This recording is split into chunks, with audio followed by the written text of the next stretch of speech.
अस्सलाम वालेकुम। कैसे हैं आप सब लोग? ठीक है, मेरी आवाज़ अब सबको क्लियर आ रही है? वालेकुम अस्सलाम। आदिल, सलीम, आदिल खान, कैमल, इमरान।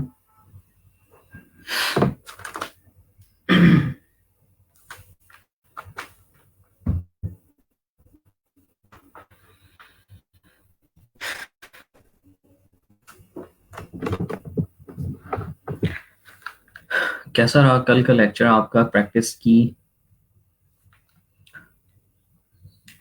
कि जैसे कल लेक्चर सुन के गए थे वैसे ही आ गए हो आज सारे?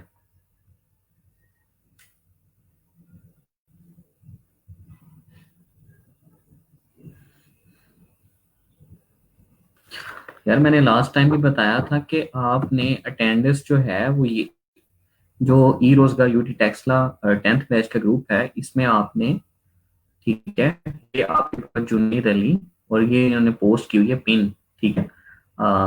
इसमें जाके आपने अटेंडेंस लगाना करनी है। इसको फिल करेंगे तो आप लगेगी।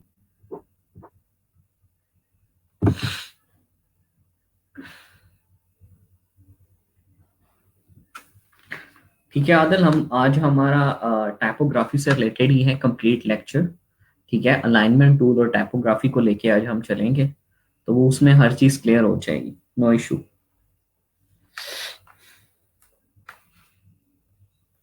बाकी सब लोग किधर हैं? जल्दी जल्दी आ जाएं। एक एक हो गया है, एक पाँच पे इंशाल्लाह स्टार्ट करते हैं। 5 मिनट है हमारे पास। इतने अगर आप में से किसी ने कुछ पूछना है तो कमेंट में मेरे से पूछ सकता है। लास्ट लेक्चर से रिलेटेड, लास्ट लेक्चर में हमने जो चीज़ें कवर की थी उनमें सारे सिलेक्शन टूल आते थे, पेन टूल आता था, डिफरेंट शेप्स आती थी, स्ट्रोक प्रॉपर्टीज थी और फिल कलर था। ठीक है, ये सारी चीज़ें हमने देखी थी।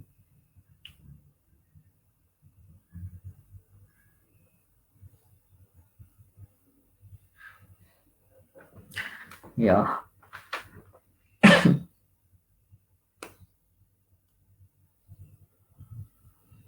नहीं ना, जो सर्च तो नहीं करना पड़ता, ये तो ग्रुप में सबसे ऊपर ऊपर पिन हुई हुई है। ग्रुप के स्टार्ट में आपको ये पोस्ट नजर आ जाएगी।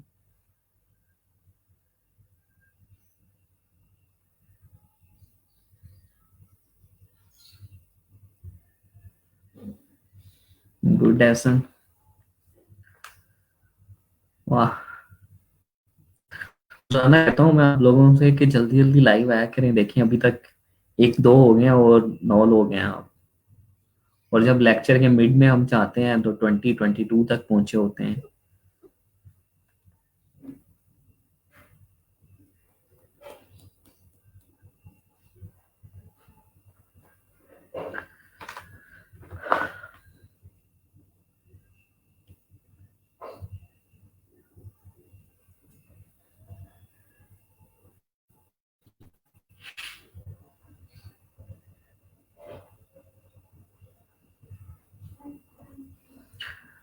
कल मैंने आपको ना ये चीज क्लियर तो की थी कि अगर आप किसी शेप में या किसी पाथ के ऊपर टैप करेंगे तो आपको सेगमेंट लाइन के ऊपर जाके क्लिक करना पड़ेगा, तो देन आपको वहां, ठीक है।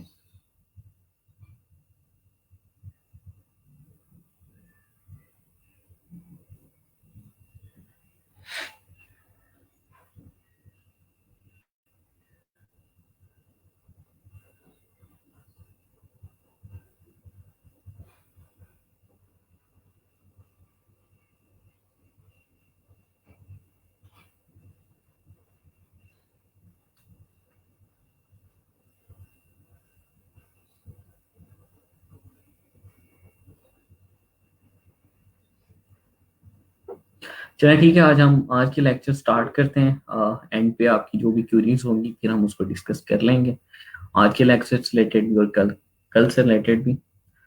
तो आज का जो हमारा लेक्चर है, ठीक है, वो टाइपोग्राफी से रिलेटेड है टोटली। इसके अंदर हम टाइपोग्राफी, सेविंग फाइल्स और अलाइनमेंट को देखेंगे, ठीक है। और टाइपोग्राफी में क्या क्या चीजें आती हैं, कितनी तरह की टाइपोग्राफी है, ये सारी चीजें हम देखेंगे।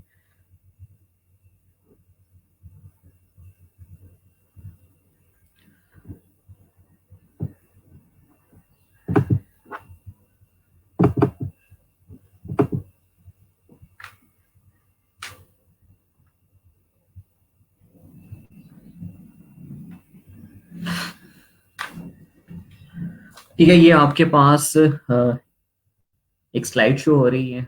ठीक है, इसको अगर आप देखें तो इसमें टाइपोग्राफी से रिलेटेड कंप्लीट ये स्लाइड है। इसको मैं आज आपको बताता हूँ कि ये बेसिकली क्या चीजें हैं, कैसे लेके हम चलते हैं। ठीक है,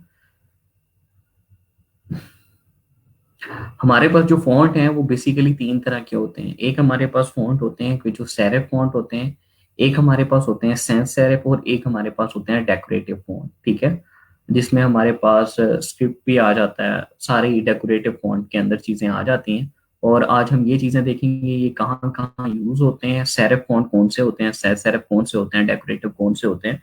और देन हम अपनी अडोब स्ट्रेटर में जाके फॉन्ट से रिलेटेड जो डिफरेंट चीजें हमारी रिमेनिंग है उन सब चीजों को हम देखेंगे।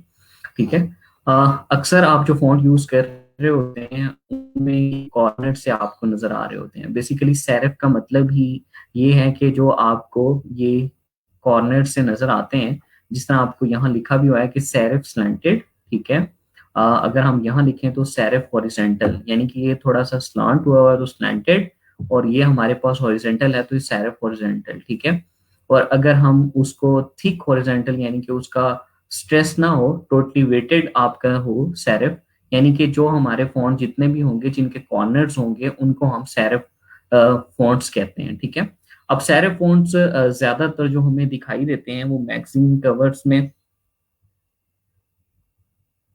ठीक है, मैगजीन कवर्स के अंदर हमारे पास उसमें।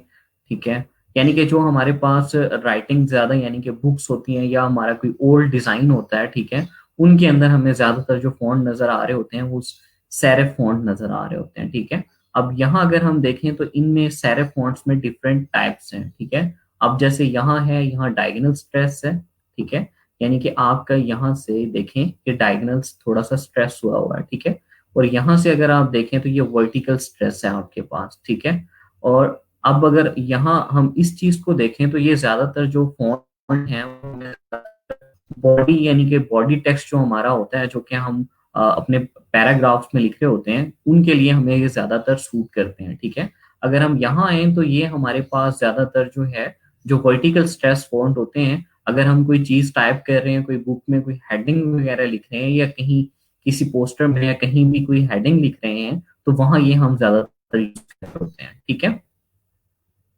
और जो स्लैब सेरिफ होता है वो अक्सर आप देख रहे होते हैं कि अगर आप जो स्ट्रेस या डायगोनल स्ट्रेस वाली चीजों को यूज कर रहे होते हैं अपने डिजाइन के अंदर, तो अगर आपकी कोई कलर्ड इमेज है, ठीक है, उसके ऊपर जब आप लिख रहे होते हैं तो वो कलर्ड इमेज की वजह से हमारे टेक्स्ट की जो शेप है वो है इस तरह की कि वो उसके अंदर मिक्सअप हो जाता, हमें सही से नजर नहीं आता। ठीक है, तो हम ये जो हमारे पास थिक हॉरिजेंटल सेरिफ फॉन्ट्स होते हैं, ठीक है, जिनमें कोई स्ट्रेस नहीं होता, ये थोड़े से बोल्ड होते हैं। अब यहाँ देखें तो ये बिल्कुल लाइट सा आपके पास आ रहा है। ठीक है, तो ये बेसिकली वहां मर्ज हो जाते हैं और हमें सही से नजर नहीं आ रहे होते। तो उसको नजर करने के लिए हमें या तो ओपेसिटी इफेक्ट का यूज करना पड़ता है, डिफरेंट चीजें यूज करनी पड़ती हैं। तो उस तरह की जगह पे हम स्लैब सेरिफ फॉन्ट का यूज कर रहे होते हैं। ठीक है, तो आपके पास जो सेरिफ फॉन्ट्स हैं वो ज्यादातर जो हैं वो कहाँ यूज होते हैं, बुक्स में यूज होते हैं, या जो आपके ओल्ड डिजाइन्स होते हैं, या जितनी भी प्रिंटिंग की चीजें आती हैं उनमें ज्यादातर हमारे पास सेरिफ फॉन्ट यूज हो रहे होते हैं। ठीक है, और सैंस सेरिफ का मतलब होता है कि जो ये कॉर्नर्स आपको नजर आ रहे थे, सेरिफ बेसिकली इटालियन वर्ड है जिसका मतलब ही ये कॉर्नर आता है। ठीक है, तो जो सैंस सेरिफ होते हैं वो विदाउट कॉर्नर होते हैं। ठीक है, अब जिस तरह ये हमारे पास फॉन्ट है, ये सैंस सेरिफ है, इसके कॉर्नर्स आपको ये देखें कि जिस तरह आई का ये बड़ा हुआ है, यहाँ किसी का भी आपको ऐसे नजर नहीं आएगा। ठीक है, तो सैंस सेरिफ फॉन्ट्स जो बेसिकली हैं वो ज्यादातर हमारे स्क्रीन्स के लिए यूज होते हैं, कि हम जब डिजिटली कोई चीज बना रहे होते हैं, यानी फेसबुक के लिए कोई पोस्ट बना रहे हैं या इस तरह की कोई चीजें बना रहे हैं, तो वहां ज्यादातर हमारे पास जो फॉन्ट नजर आते हैं वो सैंस सेरिफ फॉन्ट नजर आते हैं। ठीक है, और जो हमारे पास डेकोरेटिव फॉन्ट होते हैं या डिस्प्ले फॉन्ट होते हैं, ठीक है, या स्क्रिप्टिव फॉन्ट होते हैं, ये ज्यादातर जो font हैं हमें वो हमारे फॉर एग्जांपल हम देखते हैं जिस तरह वेडिंग कार्ड्स होते हैं या बर्थडे कार्ड्स होते हैं या इनविटेशन कार्ड, यानी कि जितने भी हो गए, उनके अंदर हम देखें तो हमें डिस्क्रिप्टिव और जो हमारे डेकोरेटिव फॉन्ट हैं इस तरह की चीजें नजर आ रही होती हैं। ठीक है, और इसके अलावा अक्सर हम देखते हैं कि कुछ इंडस्ट्रीज इस तरह की होती हैं कि जिन्हें हमें जहां हमें डेकोरेटिव फॉन्ट को यूज करना पड़ता है। जिस तरह फैशन इंडस्ट्री है, वहां हम थोड़े से डेकोरेटिव फॉन्ट यूज कर लेते हैं। अक्सर मैगजीन कवर्स के अंदर हमें डेकोरेटिव फॉन्ट नजर आते हैं। तो डेकोरेटिव फॉन्ट बेसिकली क्या है, इनविटेशन कार्ड्स पे आपके और इस तरह की जगह पे आपको डेकोरेटिव फॉन्ट नजर आते हैं। ठीक है, अब हम यहाँ बात करें तो बेसिकली जैसे हमने देखा भी था प्रिंसिपल्स के अंदर कि हम लेफ्ट अलाइन कर सकते हैं, सेंटर अलाइन कर सकते हैं, राइट अलाइन कर सकते हैं और जस्टिफाई कर सकते हैं। और इसमें मैंने बताया था कि आप जो लेफ्ट अलाइन करते हैं वो सबसे ज्यादा अच्छा दिखाई दे रहा होता है, और कुछ कल्चर में होता है कि हम राइट पे भी जा रहे होते हैं। और सेंटर हम अगर हमारा बहुत बड़ा पैराग्राफ है तो उसको हम सेंटर अलाइन नहीं करते। ठीक है, अगर हमारी कोई एक दो लाइन है तो उसको हम सेंटर अलाइन कर भी सकते हैं। ठीक है, तो ये सारी चीजें थी। उसके बाद हमारे पास आता है कि हम लीडिंग इफेक्ट होता है, हमारे पास कर्निंग इफेक्ट होता है और ट्रैकिंग इफेक्ट होता है। अब कर्निंग इफेक्ट बेसिकली क्या है कि जिस तरह यहाँ लव लिखा हुआ है तो इनके दरमियान जो अल्फाबेट के दरमियान स्पेसिंग है, इनको हम कर्निंग इफेक्ट कहते हैं। ठीक है, और जिस तरह ये हमारे पास है लाइंस लिखी हुई हैं, इन लाइंस के दरमियान जो स्पेसिंग होती है इसको हम लीडिंग इफेक्ट कहते हैं। अब जिस तरह ये 12 पॉइंट में लिखा हुआ है और 24 पॉइंट का हमने इसमें लीडिंग इफेक्ट लिया हुआ है। ठीक है, अगर हम देखें यहाँ 12 पॉइंट में हमने लिखा, 17 पॉइंट का हमने लीडिंग इफेक्ट लिया। यानी कि जितने पॉइंट्स हम लीडिंग इफेक्ट बढ़ाएंगे उतने ही हमारी लाइंस के दरमियान स्पेसिंग बढ़ती जाएगी। ठीक है, और एक चीज और के जो हम हेडिंग्स और अपना बॉडी टेक्स्ट लिख रहे होते हैं वो 3x या 4x में लिख रहे होते हैं। ठीक है, यानी कि जो हमारा फॉर एग्जांपल ये जिस तरह बॉडी टेक्स्ट है हमारे पास और ये हमारे पास हेडिंग है। ठीक है, हेडिंग है और ये हमारा बॉडी टेक्स्ट है। तो हमारी जो हेडिंग है वो इसके 3x, यानी कि जो इसका साइज होगा, अगर फॉर एग्जांपल 12 है तो इसको हम 36 पॉइंट में लिख सकते हैं, 24 में भी लिख सकते हैं, यानी उसका डबल भी कर सकते हैं, थर्ड भी कर सकते हैं और फोर्थ भी कर सकते हैं। यानी कि उसके जो साइज होता है उसको हम 3 से 2 से या 4 से मल्टीप्लाई करके लिख देते हैं, तो वो एक अच्छा कॉम्बिनेशन बनता है। ठीक है, और जो हमारे पास करने का इफेक्ट था ये बेसिकली अल्फाबेट्स के दरमियान था, इक्वल आपकी स्पेसिंग आपके पास हो रही होती है। ठीक है, और इसी तरह हमारे पास ट्रैकिंग इफेक्ट होता है। तो ट्रैकिंग इफेक्ट भी बेसिकली हमारे पास अल्फाबेट्स के दरमियान ही होता है, लेकिन वो हमारे जो अल्फाबेट्स होते हैं उनको भी थोड़ा सा स्ट्रेच करता जाता है। ठीक है, हम ज्यादातर जो यूज कर रहे होते हैं कर्निंग इफेक्ट को ही यूज कर रहे होते हैं जब हम अल्फाबेट्स के दरमियान स्पेस को कम या ज्यादा करते हैं। ठीक है, ये हमारे पास डिफरेंट टाइप्स के फॉन्ट्स थे। ठीक है, अब हम नेक्स्ट अगर आगे चलें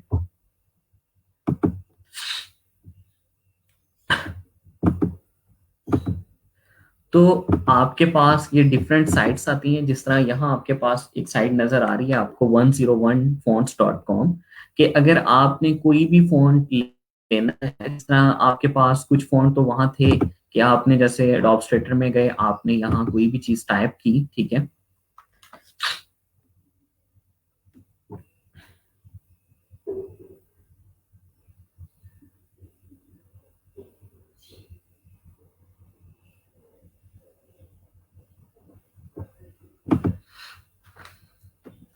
यहाँ मैंने ये टाइप कर दिया कुछ भी। ठीक है, तो आपके पास कुछ फॉन्ट हुए हैं जो यहाँ इंस्टॉल हुए होते हैं। ठीक है, अब यहाँ अगर आप देखें तो आपके पास यहाँ डिफरेंट फॉन्ट्स नजर आ रहे होते हैं कि आप यहाँ से कोई भी फॉन्ट को चेंज कर सकते हैं। ठीक है, तो आपके पास डिफरेंट फॉन्ट स्टाइल्स हैं, आप इनमें से किसी को भी लेना चाहते हैं तो ले सकते हैं। अगर फॉर एग्जाम्पल बाजूकत ऐसा होता है कि क्लाइंट आपसे कहता है कि आपने वहां से फॉन्ट नहीं लेना,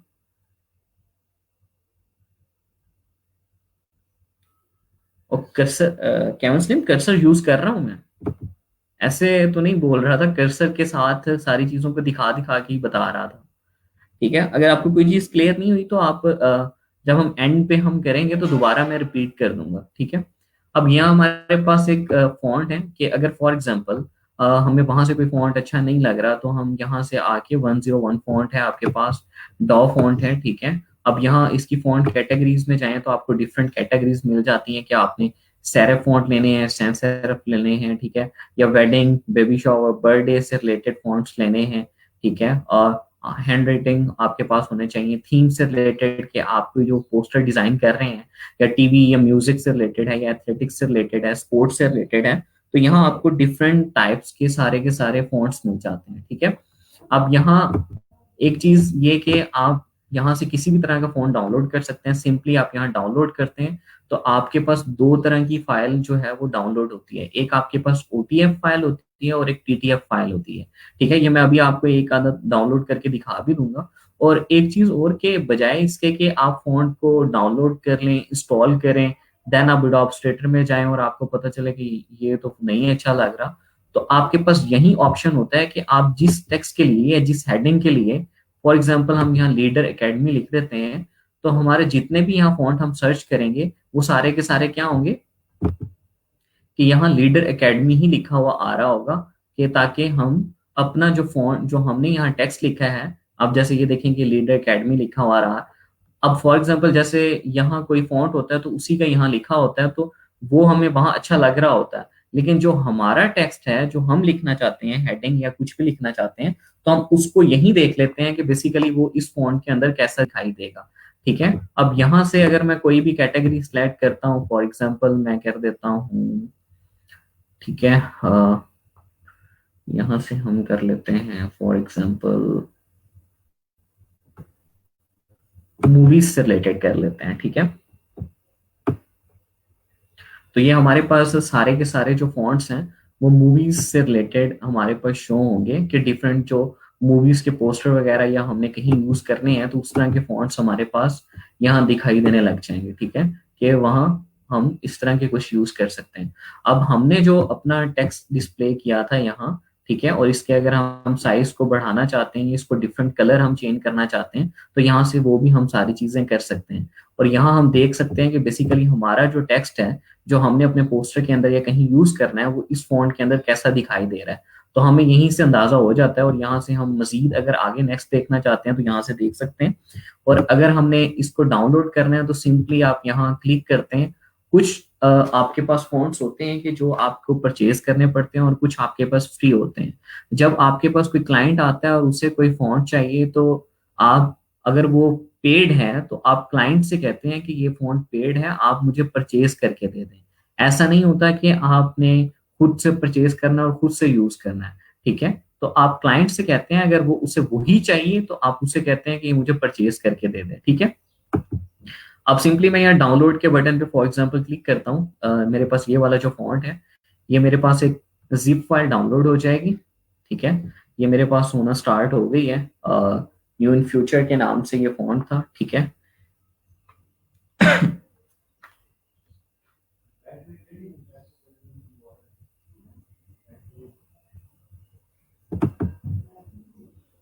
ठीक है, अब यहाँ से इसको मैं ओपन करता हूँ, तो मेरे पास यहाँ OTF फाइल होती है या TTF फाइल होती है। अब यहाँ देखें कि आपके पास TTF फाइल, अक्सर यहाँ आपको तीन चार फाइल्स भी नजर आएंगी TTF में, OTF में, यानी कि अक्सर फॉन्ट्स होते हैं कि उनके बोल्ड, इटैलिक, ठीक है, बुक, लाइट, डिफरेंट वेट्स के फॉन्ट्स ऑलरेडी उसके अंदर ही रखे होते हैं, कि उसी फॉन्ट से रिलेटेड उसके डिफरेंट वेट्स जो होते हैं, डिफरेंट उसकी टाइप्स होती हैं, तो वो उसकी जो फैमिली होती है बेसिकली वो सारी की सारी यहाँ दी होती है। तो आपने उन सबको इंस्टॉल कर लेना है, अगर आप उसको बोल्ड में भी चाहते हैं, इटैलिक में भी चाहते हैं, लाइट में भी चाहते हैं। ठीक है, और कुछ होते हैं कि उनकी बाकी सब टाइप्स यानी कि बोल्ड, इटैलिक, वेट्स में वो नहीं होते, और वो सिंगल वन टाइप भी होता है, तो आप इसको वन टाइप की ले लेते हैं। अब यहाँ हमारे पास TTF फाइल है, यहाँ हमारे पास OTF फाइल भी हो सकती थी, हमारे पास दो तरह की होती है। तो आपने जिप फाइल को ओपन किया, यहाँ TTF फाइल पे गए, इसको आपने क्लिक किया, तो देन आपके पास एक विंडो ओपन होती है जिसमें ये बता आपको यहाँ फॉन्ट दिखाई दे रहे होते हैं। ठीक है, कि ये बेसिकली वही चीज है सारी, कि ABCD से लेके सारे के ये बाकी सारी चीजें कैसे दिखाई देंगी। और ये 12 पॉइंट में इतना, इसका ये साइज है, 18 में ये है। तो आपको यहाँ सारी फॉन्ट की जो आपने डाउनलोड किया होता है उसकी प्रॉपर्टीज नजर आती हैं। ठीक है, और यहाँ से अगर हम इसको इंस्टॉल के बटन पे क्लिक करें तो ये हमारे एडोब में ऑटोमेटिकली इंस्टॉल हो जाता है। ठीक है, मैंने इंस्टॉल कर दिया। अब अगर फॉर एग्जांपल मैं यहाँ जाता हूँ और यहाँ आता हूँ, ठीक है, और यहाँ आके मैंने इसको, हमने न्यून फ्यूचर को किया था, तो मैंने यहाँ सर्च किया और ये मेरे पास वही फॉन्ट आ गया जो मैंने यहाँ से डाउनलोड किया था। ठीक है, तो आपके पास यहाँ से आप कोई भी फॉन्ट डाउनलोड कर सकते हैं। ठीक है, किसी भी कैटेगरी से रिलेटेड किसी भी तरह का फॉन्ट अगर आपको चाहिए, जब भी ये नहीं करना कि आपके पास जो एडोब स्ट्रक्चर में फॉन्ट है उसी से रिलेटेड, आप जब भी कोई चीज डिजाइन करने के लिए जाते हैं, फॉर एग्जांपल कोई फ्लायर बना रहे हैं, कोई मैगजीन बना रहे हैं, तो सबसे पहले आप यूं किया करें कि आप उससे रिलेटेड जाके गूगल पे या डिफरेंट जो पोर्टफोलियो प्लेटफॉर्म्स हैं उनके ऊपर जाके डिजाइन को देख लें कि इस तरह की अगर हम कोई चीज बनाते हैं तो उनके अंदर ऑलरेडी जो लोगों ने डिजाइन किए हुए हैं उसके अंदर किस तरह यूज किया गया है, किस तरह के कलर यूज किए गए हैं। तो उससे आपको एक आइडिया हो जाता है कि आपने जो अपना डिजाइन है उसमें किस तरह का फॉन्ट यूज करना है और किस तरह के कलर्स यूज करने हैं। ठीक है, तो अब इसी तरह हमारे पास नेक्स्ट आता है, ठीक है, डा फॉन्ट साइट है। ठीक है, इसमें भी हमारे पास डिफरेंट कैटेगरीज हैं। ठीक है, आप यहाँ से किसी भी तरह का फॉन्ट जो है, ये दोनों साइट्स जो हैं ये फ्री हैं। ठीक है, आप यहाँ से किसी भी तरह का फॉन्ट जो है, अगर आपके पास कोई नेम है फॉन्ट का तो आप यहाँ नेम लिख के भी उसको सर्च कर सकते हैं। ठीक है, अदरवाइज आप यहाँ से डिफरेंट जो हमारे पास टाइप्स हैं वो हम लेके उसको कर सकते हैं। और अक्सर जब आप स्टार्ट में प्रैक्टिस कर रहे होते हैं, जिस तरह हमारे पास यहाँ लोगो का फॉन्ट है, ठीक है, अगर हम लोगोस पे क्लिक करता हूं तो यहाँ मेरे पास डिफरेंट लोगोज आ जाएंगे। ठीक है, अब यहाँ अब ऐसा नहीं है कि ये हम लोगो बनाएंगे तो देन हमारे पास लोगो आएगा। हम जस्ट ए अल्फाबेट लिखेंगे तो ए अल्फाबेट के ऊपर उसने इस फॉन्ट के अंदर एक लोगो रखा होगा। ठीक है, बी लिखेंगे तो बी के ऊपर एक नेक्स्ट लोगो रखा होगा, सी लिखेंगे तो सी के ऊपर एक और नेक्स्ट लिखा होगा। तो ये हमारे पास डिफरेंट यहाँ आ जाएंगे। ठीक है, तो ये हमारे पास डिफरेंट, जिस तरह पेप्सी है, स्प्राइट है, अगर इसी तरह हम जब स्टार्ट में जब प्रैक्टिस कर रहे होते हैं पोर्टफोलियो के लिए, तो हम यहाँ से डिफरेंट हमारे पास हम लोगोज अगर लेना चाहते हैं तो बजाय इसके कि आप उसको रफ यानी कि जाके गूगल से डाउनलोड करके लेके आए, उसकी क्वालिटी अच्छी ना हो, तो आप यहाँ से कोई भी डाउनलोड कर सकते हैं। फॉर एग्जाम्पल यहाँ से मैं इसको डाउनलोड कर लेता हूँ, ये मैं आपको दिखा देता हूँ कि बेसिकली ये कैसे काम करता है। ठीक है, यहाँ से मैंने इसको डाउनलोड किया तो ये मेरे पास फाइल मेरी डाउनलोड हो रही है।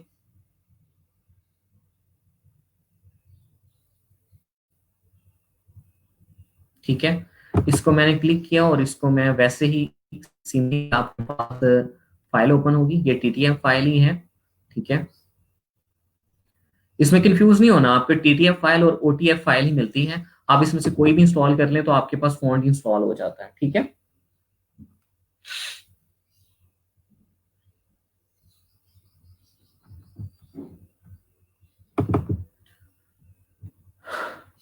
ठीक है, अब मैंने इसको इंस्टॉल के बटन पे क्लिक किया और ये यहाँ से नेम देख लिया करें कि आपने अगर जाके एडोब स्ट्रक्चर में सर्च करना है तो ये फॉन्ट का नेम C./USA है, तो आपके पास इसी नाम से वहां फॉन्ट आ रहा होगा। अब फॉर एग्जांपल इसको मैं क्रॉस कर देता हूँ।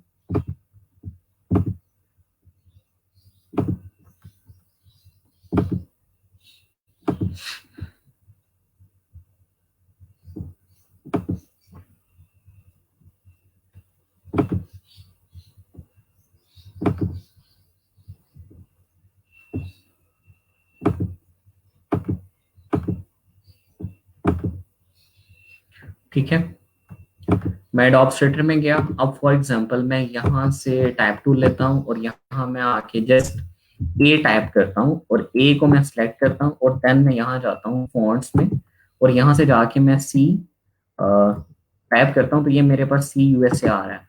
अब मैंने जस्ट यहाँ क्या टाइप किया था, ए, और इसको अगर मैं बड़ा करता हूं तो ये देखें कि ए के ऊपर उसने एक लोगो रखा हुआ है। ठीक है, अगर यहाँ इसी तरह मैं टाइप करता हूँ बी, तो बी के ऊपर एक और लोगो रखा हुआ है। इसी तरह मैं सी टाइप करता हूँ, सी के ऊपर एक और लोगो रखा हुआ है। ठीक है, तो यहाँ से ऐसे हम डिफरेंट लोगोस को अपने डिजाइन्स के अंदर जब हम स्टार्ट में प्रैक्टिस कर रहे होते हैं, और यहाँ से आपको डिफरेंट आइडियाज भी मिल जाते हैं कि जब आप किसी के लिए लोगो बना रहे होते हैं तो आपको पता चल जाता है कि भाई हाँ इस तरह का लोगो भी है, ये इस तरह यूज किया गया है, और आप इसकी इस तरह समझें कि रिवर्स डिजाइन कर सकते हैं कि इनको आप देख सकते हैं कि ये कैसे कैसे डिजाइन हुआ था। ठीक है, तो आप यहाँ से किसी भी तरह के फॉन्ट को ले सकते हैं और डाउनलोड कर सकते हैं और यूज कर सकते हैं। ठीक है, ये हमारे पास दो साइट हैं, 101 फॉन्ट और डा फॉन्ट। अगर आप गूगल में जाके डिफरेंट लिखें तो आपको इसके अलावा भी मजीद भी मिल जाती हैं, और मैं आपसे ये लिंक सारे शेयर कर दूंगा स्लैक पे, तो आप वहां से मजीद भी चेक कर सकेंगे। ठीक है, उसके बाद हमारे पास आता है फॉन्ट स्प्रिंग है, और फॉन्ट हमारे पास स्किरल आता है। ठीक है, अब यहाँ से अगर मैं देखूँ फॉन्ट स्प्रिंग को मैं हम देख लेते हैं, और सेकंड जो फॉन्ट स्किरल है वो आपने खुद ही अप्लाई करके देख लेना है। ठीक है, अब इसमें हम क्या करते हैं कि अक्सर हमारे पास जब क्लाइंट आता है तो वो हमें कोई डिजाइन देता है। वो हमें कहता है कि ये मेरे पास एक इमेज है, इसके अंदर जो फॉन्ट है आपने इसी फॉन्ट को यूज करना है। तो आपको इमेज से तो नहीं आइडिया होता, आपने इतने फॉन्ट्स तो नहीं देखे होते कि आप उसको देख के ही बता दें, पता चल जाए आपको कि ये कौन सा फॉन्ट है। बाजुकात होता है कि बहुत कॉमनली यूज फॉन्ट होते हैं, आपको फौरन पता चल जाता है कि ये है। बाजुकात होता है कि बहुत डिफिकल्ट होते हैं और आपको नहीं पता चलता, आपने उसको देखा ही नहीं होता पहले, या आपने देखा भी हो तो आपको नाम याद नहीं होता। तो आप क्या करते हैं कि यहाँ मैच करेक्टर पे जाते हैं, इसको क्लिक करते हैं आप यहाँ। ठीक है, फॉन्ट स्प्रिंग साइट के अंदर, तो यहाँ ये आपसे फाइल मांगेगा कि आपके पास कोई भी जो इमेज है या उसका यूआरएल है इमेज का अगर आपके पास, तो आप उसको यहाँ अपलोड कर दें। ठीक है, जिस तरह हमारे पास यहाँ अपलोड इमेज पे मैं क्लिक करता हूँ, और यहाँ से मैं कोई भी एक डिजाइन कोई भी ले लेता हूँ यहाँ से। फॉर एग्जाम्पल हम यहाँ से ले लेते हैं, इसको ले लेते हैं। ठीक है, या इसको ले लेते हैं। ये मैंने एक डिजाइन लिया। ठीक है, तो ये यहाँ थोड़ा सा प्रोसेस में टाइम लगता है, या आपने अपलोड करेगा इमेज को।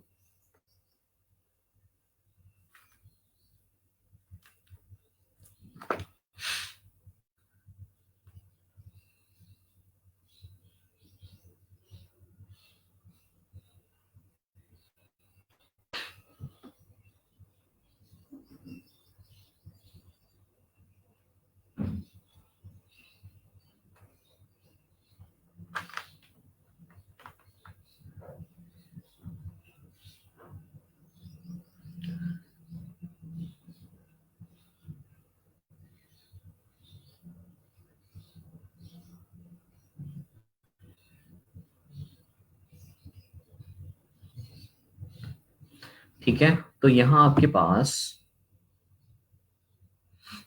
अभी ये इमेज शो होगी आपके पास। ठीक है,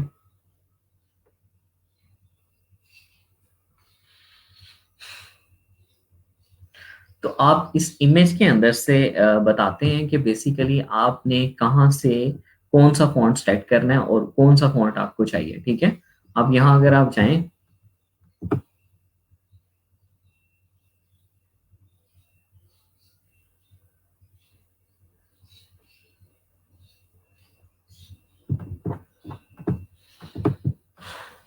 ठीक है, ये आपके पास कंप्लीट इमेज आ गई। अब यहाँ आप फॉर एग्जांपल यहाँ मैच इट पे क्लिक करते हैं। ठीक है,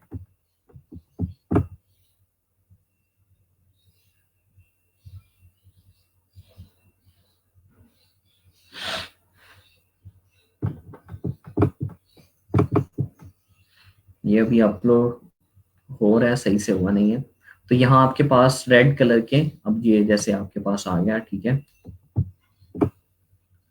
तो यहाँ से आप इसको बता देते हैं कि आपने बेसिकली कहाँ से कौन सी चीज चाहिए। ये अभी अपलोड हो रहा है, सही से हुआ नहीं। ठीक है, आप यहाँ से कहते हैं कि मुझे यहाँ से ये वाला फोन चाहिए। ठीक है, यहाँ ऐसे करते हैं आप, देन इसको यूं करते हैं।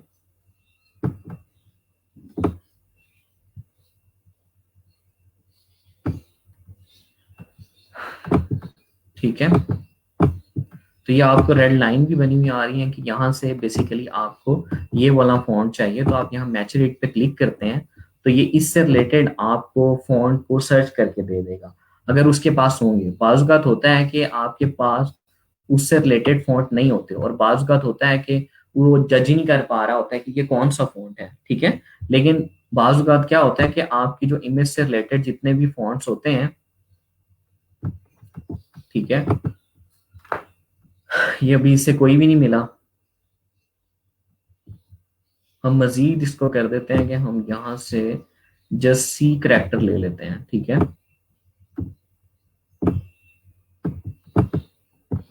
और देन हम इसको इंटर का बटन प्रेस करते हैं और मैचुरेट करते हैं।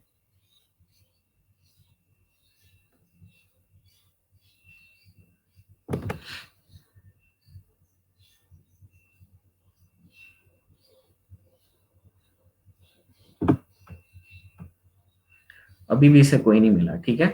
तो बाजुकात होता है कि आपको इससे रिलेटेड नहीं मिल रहे होते और बाजुकात वो आपको सारे के सारे बता देता है जो उससे रिलेटेड होते हैं या बिल्कुल उसकी तरह के होते हैं, ठीक है।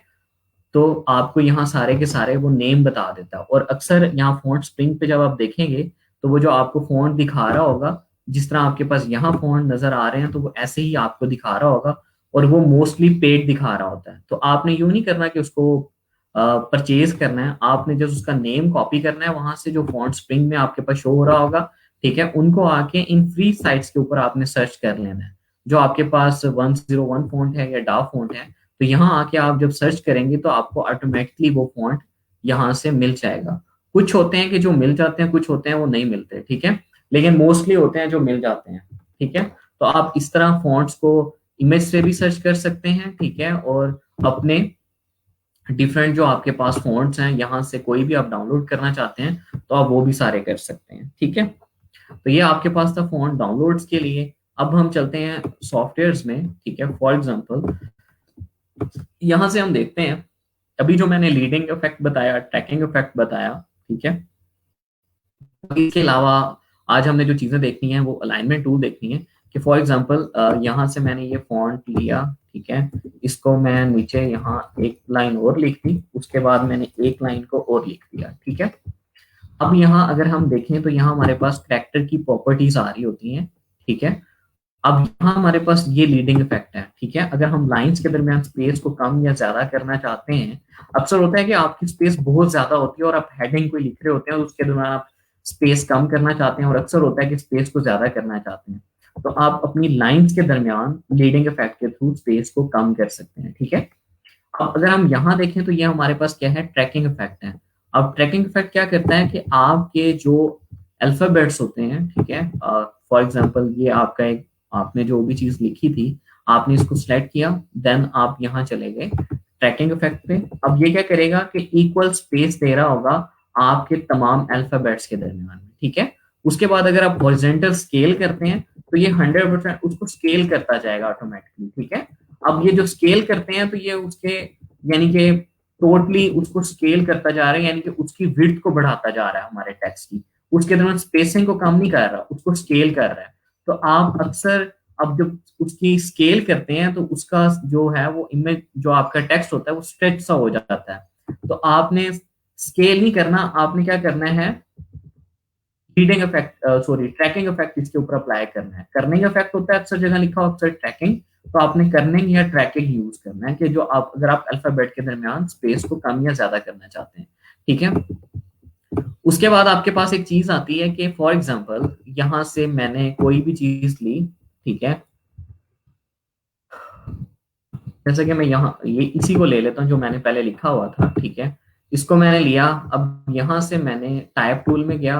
तो टाइप टूल में हमारे पास यहाँ है कि अगर हम कोई फॉर एग्जांपल बहुत बड़ा हमने कोई पैराग्राफ लिखा हुआ था, तो उसके अंदर से अगर हम कोई फॉन्ट को फाइंड करना चाहते हैं या किसी टेक्स्ट को फाइंड करना चाहते हैं और उसको चेंज करना चाहते हैं, तो यहाँ से हम इजिली कर सकते हैं। फर्स्ट हमारे पास क्या है कि हमने फाइंड क्या करना है, ठीक है। हम यहाँ डिफरेंट जितने भी हमारे पैराग्राफ में या जितना भी हमारा डॉक्यूमेंट होगा उसके अंदर जितने भी फॉन्ट यूज हुए होंगे तो वो सारे के सारे हमारे पास यहाँ आ रहे होंगे। जैसे हमारे पास ये यहाँ आ रहा है तो इसने इसको कर लिया, ठीक है। इसके बाद अगर हम इसको चेंज करना चाहते हैं किसी और से, तो हम यहाँ से सिंपली इसको क्लिक करेंगे तो हमारे डॉक्यूमेंट के अंदर जहां जहां वो फॉन्ट स्टाइल यूज हुआ होगा, अक्सर होता है कि जब हम मल्टीपल आर्ट बोर्ड पे काम कर रहे होते हैं तो बजाय इसके कि आप हर जगह जाके फॉन्ट को चेंज करें, तो आप यहीं से इजिली चेंज कर सकते हैं। यानी कि यहाँ आपके पास सारे के सारे फॉन्ट आ रहे होंगे, आपने उनमें से किसी भी फॉन्ट को सेलेक्ट करना है, देन आपके पास यहाँ जितने भी फॉन्ट होंगे आपके इंस्टॉल हुए हुए वो सारे के सारे आ रहे होंगे, या आपने जो रीसेंट फॉन्ट यूज किए होंगे वो आ रहे होंगे,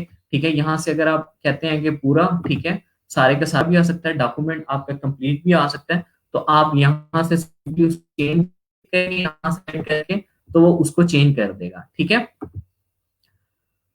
उसके अलावा अब यहाँ आपके पास एक और चीज आती है कि type, for example chain case करना है, आपने अपर केस करना है, लोअर केस करना है, ठीक है। इसके अलावा इसकी पंक्चुएशन करनी है, आपने इंसर्ट स्पेशल कैरेक्टर, आप सिंबल्स लगाना चाहते हैं, copyright symbol, bullets, hyphen, dashes, ठीक है, कोटेशन मार्क अगर आप लगाना चाहते हैं, ठीक है, व्हाइट स्पेस, एम्प्टी स्पेस आप देना चाहते हैं, ठीक है। अब ब्रेक करेक्टर आप देना चाहते हैं कि आपकी लाइन वहीं से है। अगर आप इन सब को देखें तो अभी अगर हम सैम्पल्स में जाते हैं तो ये सारे आपके पास अप्लाई नहीं हो रहे, हाइड हुए हुए हैं। वो इसलिए हुए हैं कि आपने टाइप टूल सेलेक्ट नहीं किया हुआ। अगर आप यहाँ से टाइप टूल को सिलेक्ट कर लेते हैं, ठीक है, अब आप देखें कि आप टाइप कर रहे हैं। अब अगर आप टाइप में जाते हैं और यहाँ से इंसर्ट स्पेशल करैक्टर करते हैं, बुलेट ले लेते हैं या कॉपीराइट सिंबल ले लेते हैं, या आपने कुछ भी चीज लेना है, या हाइफन डैशेस आपने इंफिनिटी स्पेस लेनी है, ठीक है, फॉर एग्जांपल मैं यहाँ बुलेट लेता हूँ तो ऑटोमेटिकली वो बुलेट को ले आएगा, ठीक है। तो ये अब ये बुलेट जिस तरह आपके पास थोड़ा सा सर्कल नहीं दिखाई देता, ये बेसिकली डिपेंड करता है कि आपके फॉन्ट स्टाइल के ऊपर, ठीक है। ये बुलेट भी आपका जो चेंज होता रहता है आपके फॉन्ट स्टाइल के ऊपर कि आपने जो टेक्स्ट यूज किया था वो किस तरह का था, ठीक है। इसी तरह से आप जितने भी ये सारी चीजें हैं यानी कि आपके पास टाइप से रिलेटेड जो आपने स्पेशल कैरेक्टर वगैरह, तो बजाय इसके कि आप उनको ड्रा करें, आप यहाँ से आके उनके ऊपर अप्लाई कर सकते हैं जो भी चीजें आपने अप्लाई करनी है, ठीक है। जिस तरह इम्पिटी डैश, तो आप डैश लगाना चाहते हैं तो बजाय इसके कि आप लाइन लगाएं तो आप यहाँ से आके ले सकते हैं, ठीक है। इसके अलावा आपके पास आता है यहाँ से, अगर आप क्लिक पे क्लिक करें तो ये आपके पास जितने भी स्पेशल कैरेक्टर्स होते हैं, ठीक है, जितनी भी चीजें होती हैं वो सारी की सारी आपके पास यहाँ शो हो रही होती हैं। इसको आप थोड़ा सा बड़ा कर लें तो यहाँ आपके पास सारी की सारी चीजें शो हो रही होंगी, ठीक है। अब ये भी आपके फॉन्ट स्टाइल के ऊपर डिपेंड करता है कि जो फॉन्ट आपने यूज किया था वो कौन कौन सी चीजें आपको देता है, ठीक है। आप यहाँ से किसी पे भी सिलेक्ट करेंगे तो वो आपके पास वहां टाइप हो जाएगा, ठीक है। तो आप इस तरह करके यहाँ से भी ले सकते हैं। ये इसलिए सारी चीजें हैं कि जब आप कोई स्पेशल कैरेक्टर्स या कोई इस तरह की जो चीजें होती हैं, मैथमेटिकल चीजें होती हैं, वो बजाय इसके कि आप कहीं से कॉपी करके लेके आए या कहीं से खुद से करें, तो आप यहाँ से ही एडोब इलस्ट्रेटर के अंदर से ही सारी चीजें ले सकते हैं, ठीक है। अब हम नेक्स्ट चलते हैं। फॉर एग्जांपल जैसे हमने यहाँ टेक्स्ट लिखा, ठीक है, यहाँ मैं कोई भी फॉर एग्जांपल टेक्स्ट लिख देता हूँ, 2-3 लाइंस लिख दी, ठीक है। और इसका मैंने क्योंकि ये लोगो लिया हुआ था मैं इसका चेंज कर देता हूँ, तो ये मैंने ये ले लिया, ठीक है।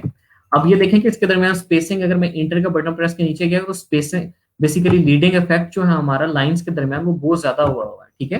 तो इसलिए ये इतनी दूर तक चला गया क्योंकि ये हमने खुद ही अभी किया था, ठीक है। तो ये हम अपनी मर्जी से इसको एडजस्ट कर सकते हैं, ठीक है। अब एक और चीज आती है कि फॉर एग्जांपल आप इसको लेफ्ट अलाइन करना चाहते हैं या राइट अलाइन करना चाहते हैं या हॉरिजॉन्टल करना चाहते हैं। तो जैसे आपके पास कैरेक्टर प्रॉपर्टीज हैं, जब आप एक लाइन में कोई चीज लिख रहे होते हैं तो आपके पास कैरेक्टर प्रॉपर्टीज आ रही होती है। जब आप कोई पैराग्राफ लिखने लग जाते हैं तो यहाँ आपके पास पैराग्राफ प्रॉपर्टीज आ जाती हैं कि आपने उसको लेफ्ट अलाइन करना है, राइट अलाइन करना है, ठीक है, वर्टिकल अलाइन करना है, जस्टिफाई करना है। तो आप यहाँ से सिंपली इसको अगर सेंटर लाइन करना चाहते हैं तो आपने पूरे को सेलेक्ट कर लेना है, देन आपने उसको लेफ्ट लाइन करना तो लेफ्ट कर दें, राइट करना है तो राइट कर दें, ठीक है। तो ये टेक्स्ट अलाइनमेंट है, ठीक है। अगर फॉर एग्जांपल मैं ऑल्ट करके इन दो को ले लेता हूं,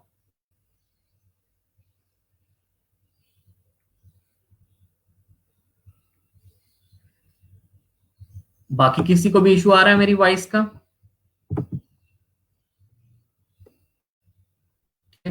अ, इमरान चेक कीजिएगा, आप कल भी आपका नेट नहीं ठीक आ रहा था, ठीक है। अब यहां से हमने फॉर एग्जांपल ये दो ले लिए, ठीक है। अब ऑल्ट करके मैंने ये थर्ड भी ले लिया, ठीक है। अब फॉर एग्जांपल मैं इन तीनों को सिलेक्ट करता हूं तो अब बेसिकली हमारे पास पहले क्या था कि हमारे पास ये पैराग्राफ था, अब ये इसको एज अ कंसीडर क्या कर रहा है कि ये तीन ऑब्जेक्ट्स हैं, ठीक है। तो इनको वो अलाइन करेगा, तो यहां से मैंने अलाइनमेंट टूल लिया, तो इसको मैं हॉरिजेंटल लाइन भी कर सकता हूँ, वर्टिकल लाइन भी कर सकता हूँ, सेंटर हॉरिजेंटल लाइन भी कर सकता हूँ, ठीक है, हॉरिजेंटल अलाइन राइट भी कर सकता हूँ। फॉर एग्जांपल ये मैं हॉरिजेंटल अलाइन राइट कर दिया, ठीक है। इस तरह हमारे पास ये हर तरह से हम अलाइन कर सकते हैं। अगर मैं इसको सेंटर अलाइन करता हूँ वर्टिकली, तो ये सारे टेक्स्ट हमारे जो थे वो एक ही जगह पे चले गए। यानी कि जब हम चीजों को अलाइन कर रहे होते हैं तो वो बेसिकली इस तरह आपके पास सारी चीजें अलाइन हो रही होती हैं, ठीक है। और इसके अलावा आपके पास कंट्रोल आर प्रेस करते हैं तो आपके पास यहाँ रूलर्स आ जाते हैं, ठीक है। ये आपके पास रूलर्स आ गए, ठीक है। और जब आपने कोई भी चीज बनानी होती है तो आप फॉर एग्जांपल फर्स्ट आप यहाँ से देखें, यहाँ से एक रेक्टेंगल ले लें जो आर्ट बोर्ड के साइज का आपको हो, ठीक है। अब अगर आप यहाँ जा रहे हैं तो एक चीज आपको और भी दिखाई दे रही है कि ये पर्पल से कलर में आपको पाथ दिखाई दे रहा है, या इसके ऊपर मैं कोई और चीज लेके आता हूं तो ये मुझे कह रहा है कि यहाँ से ये यहाँ लेके जाता हूँ तो ये कह रहा है यहाँ से एंकर पॉइंट यानी कि इंटरसेक्ट कर रहा है, तो ये मुझे स्मार्ट गाइड कर रहा होता है। अगर मैं व्यू में जाऊं तो ये मेरे पास स्मार्ट गाइड्स को अगर मैं ऑफ कर दूं तो ये मुझे कोई ऑप्शन नहीं देता, कोई नहीं बताता कि ये पाथ है कि नहीं है। अगर मैं स्मार्ट गाइड्स को ऑन कर दूं तो देन मुझे ये बताता है कि बेसिकली ये आपका यहाँ पाथ है या कुछ है, पर्पल में लिखा हुआ मेरे पास आ जाता है, मुझे स्मार्ट गाइड करता है। ठीक है, अभी मैं फॉर एग्जांपल इसको सेलेक्ट करता हूँ रेक्टेंगल को, ठीक है, और देन मैं इसको अरेंज करके सेंड टू बैक कर देता हूँ। ठीक है, और इसका कलर जो है वो मैं इसको व्हाइट कर देता हूँ। अब अगर आप देखें कि ये मेरा रेक्टेंगल सिलेक्टेड है और मैं डिफाइन करना चाहता हूं कि इसका सेंटर, ये सेंटर है इसका। ठीक है, मैं हॉरिजॉन्टल और वर्टिकली अपने रूलर पे जाता हूं, लेफ्ट प्रेस करता हूं। ठीक है, लेफ्ट प्रेस करता हूं और देन मैं यहां से ड्रैग करके लेके आता हूं और यहां ले आता हूं एक रूलर यानी कि गाइड लाइन ले आता हूं। ठीक है, देन मैंने दोबारा इसको सेलेक्ट किया और यहां से भी मैंने एक गाइड लाइन ली, तो मैं यहां भी एक गाइड लाइन ले आता हूं ताकि मैं अपने इजिली जस्टिफाई कर सकूं कि मेरी कौन सी चीज कहाँ है, वो वाकई सेंटर में है, उसके दरमियान स्पेसिंग इक्वल है कि नहीं। तो ये आपने जब रेक्टेंगल लिया उसको सेलेक्ट किया तो ये आपको सेंटर दिखा रहा था, तो उसके बाद आप यहाँ से रूलर्स ले आए। और जो ये रूलर्स होते हैं ये आपके डिजाइन का पार्ट नहीं होते, ये जस्ट आपको एडोब में नजर आ रहे होते हैं।